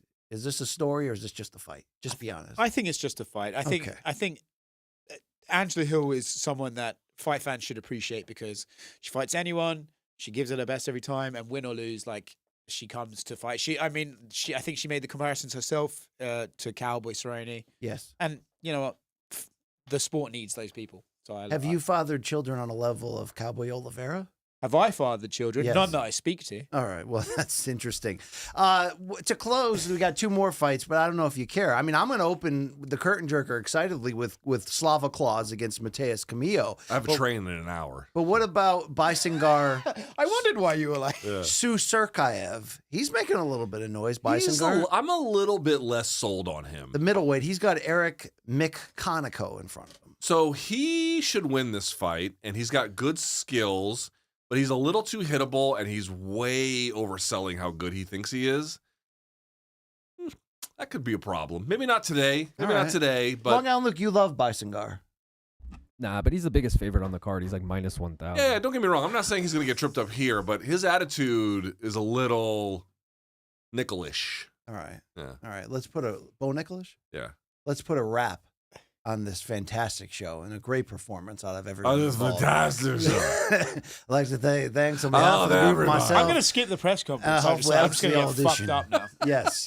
Long Island Luke, we can catch your live show theatrics over there at the Main Card Minute with one Gaffney Pierre, correct? Correct. Gaff and I are hitting McSorley's after this. Oscar, if you want to continue getting some going. That's okay. Otherwise, I was going to say, Hey, pop quiz have you been to finale. McSorley's? No. It's the oldest bar in New York City, maybe the oldest bar in America, you have to and they pay have cash. 2 beers, light and dark. That's it. And you have to order 2 at a time. They don't let you. That's fine. Yeah. And there's sawdust. cheap. There's It's $8. sawdust all over the ground. Is it? Yeah. Go to the ATM. You'll need cash. I'll all right? snort the sawdust. I wanted to say, though, Wow. Jose versus Ben the Bane, for $100 on the line tomorrow, 1:30 p.m. Now, is that the Pop quiz. championship? That's the championship, and then winner will face BC For like $10. to like really hold down the title. For like $101. You know what I feel like? I feel Indictment like of our media that you're so successful Well, in this. yeah, I feel like I'm Hoist Gracie fighting Matt Hughes, where it's like, oh, that's the guy that won back in the day when everyone was kind of average. It is. Yeah. Jose Youngs goes to everything. If he doesn't know these answers, he's a bitch. I mean, I do know how to play this game though. I do know how to work the board. Pay Lou. No, nothing nefarious like that. So yeah, we'll check that out. Okay, Luke Thomas, can people expect on the Luke Tomorrow Thomas? I have a live chat at 11 a.m., then live tape study on my Substack at 1:30 p.m. Let's go. Get fired up. No post show Saturday? Oh, yeah. Watch along for the full main card and a post-fight show on Saturday. All right, I'll be covering at MSG. You can check me out on CBS Sports HQ before and after the fight. You're going to be at the arena? I will be at the arena Saturday with a camera night. crew? Not for this event. But Okay. but we're gonna come out Seems weird. guns blazing Seems in odd. January right there. Seems weird you wouldn't have a camera. Greg. Before we Biggest find card out of the year. whether Oscar will be there Saturday, I wanted to tell you about morningkombat.shop. Of course, the November exclusive still available, the Dripping Wet logo, the Combat Buddies. Don't forget, one lucky purchaser of an autographed poster will get Oscar Willis's autograph on the groin of Luke Thomas. And look at that great Combat Buddy creation of You look Oscar. constipated. What a great shirt on him. And a camel toe. Thank you. Morningkombat.shop. Get one for your abuela before she kicks it. Also, thank you to the Mac Life's Oscar Willis. Saturday night, you want anything about your coverage we should be looking for this week? Nah, same old. MacLife.com? Yeah, MacLife.com, YouTube, biggest outlet in the game, built on my back. God, I'm a G. Are you gonna party with Craig Jones this week? Tonight. Are you really? Yeah, I'll probably just go. Why didn't you pieces of shit invite me? I'm cool with you Do you both. want to come? You can come through. Nah, I gotta go home and be with my kid. Do you know one time? Wait, will Do I want to tell that story? will any women of the night be present tonight? Yeah, probably. I think. When you come to DC for the White House card, we have to hang For out. sure. All right. Dude, one time in Boston, I fucking just didn't go to bed and went straight to official weigh-ins after a night out with Craig. And I remember as Aljamain Sterling was weighing in, I started having a panic attack and being like, maybe I should change my lifestyle. And I haven't yet. But anyway. Wow. This could be the intervention he's looking for. Yeah. I'm a family guy. I have a kid and a wife, and I like sleep. I like sleep. Looks like I like passing out in my own bed. you Yeah, know? I like farting in the bed and going to sleep. Okay. I get it. The that's the king of the highlight of my Dutch day. oven. He's Luke Thomas. Thank you very much. Enjoy the fights this weekend. Thank you to our great sponsors, of course, Cuervo. Big thanks to Cuervo. Big Total thanks. Wireless, DraftKings. Thank you to everybody watching on the DraftKings network. We totally enjoyed this Tradición El Blanco today. This was Real Talk, like men did. Also, thank you. Enjoy the fight cards this weekend. Follow us. Back here Monday. Follow us some more. We'll be back here Monday, 11 a.m. Eastern on the YouTubes to break it all down. Oscar Willis will be on a plane back to Las Vegas. No, I won't. I'll be on a plane to Qatar. Wow, You're flying from here to Qatar? Yeah. You are living the real road lifestyle. I know. This is like a trucker. Do you do the bit where you get like all the miles on one airline? Yeah, but Delta doesn't fucking fly anywhere, so I have to like change airlines. So not really. I was platinum this year. I won't be next year. Sad. Oh, nice. Sad. What is it? What's going to happen in Qatar at nighttime with you? Depends how Dan It's a does modern. it. It's a modern country, dude.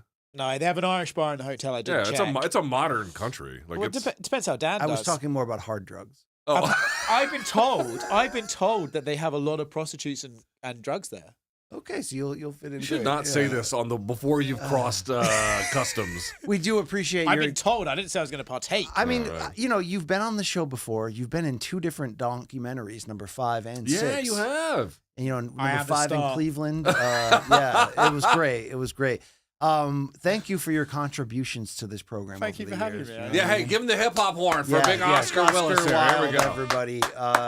He's got 6 years left on this planet. Enjoy them all. Thank you very much. For LT and Oscar and the LIL, it's BC. Shout out to Nadir. No Ken today. Shout out to the other guy who is Ken today. He's high too. Matt Snyder, we love him as well.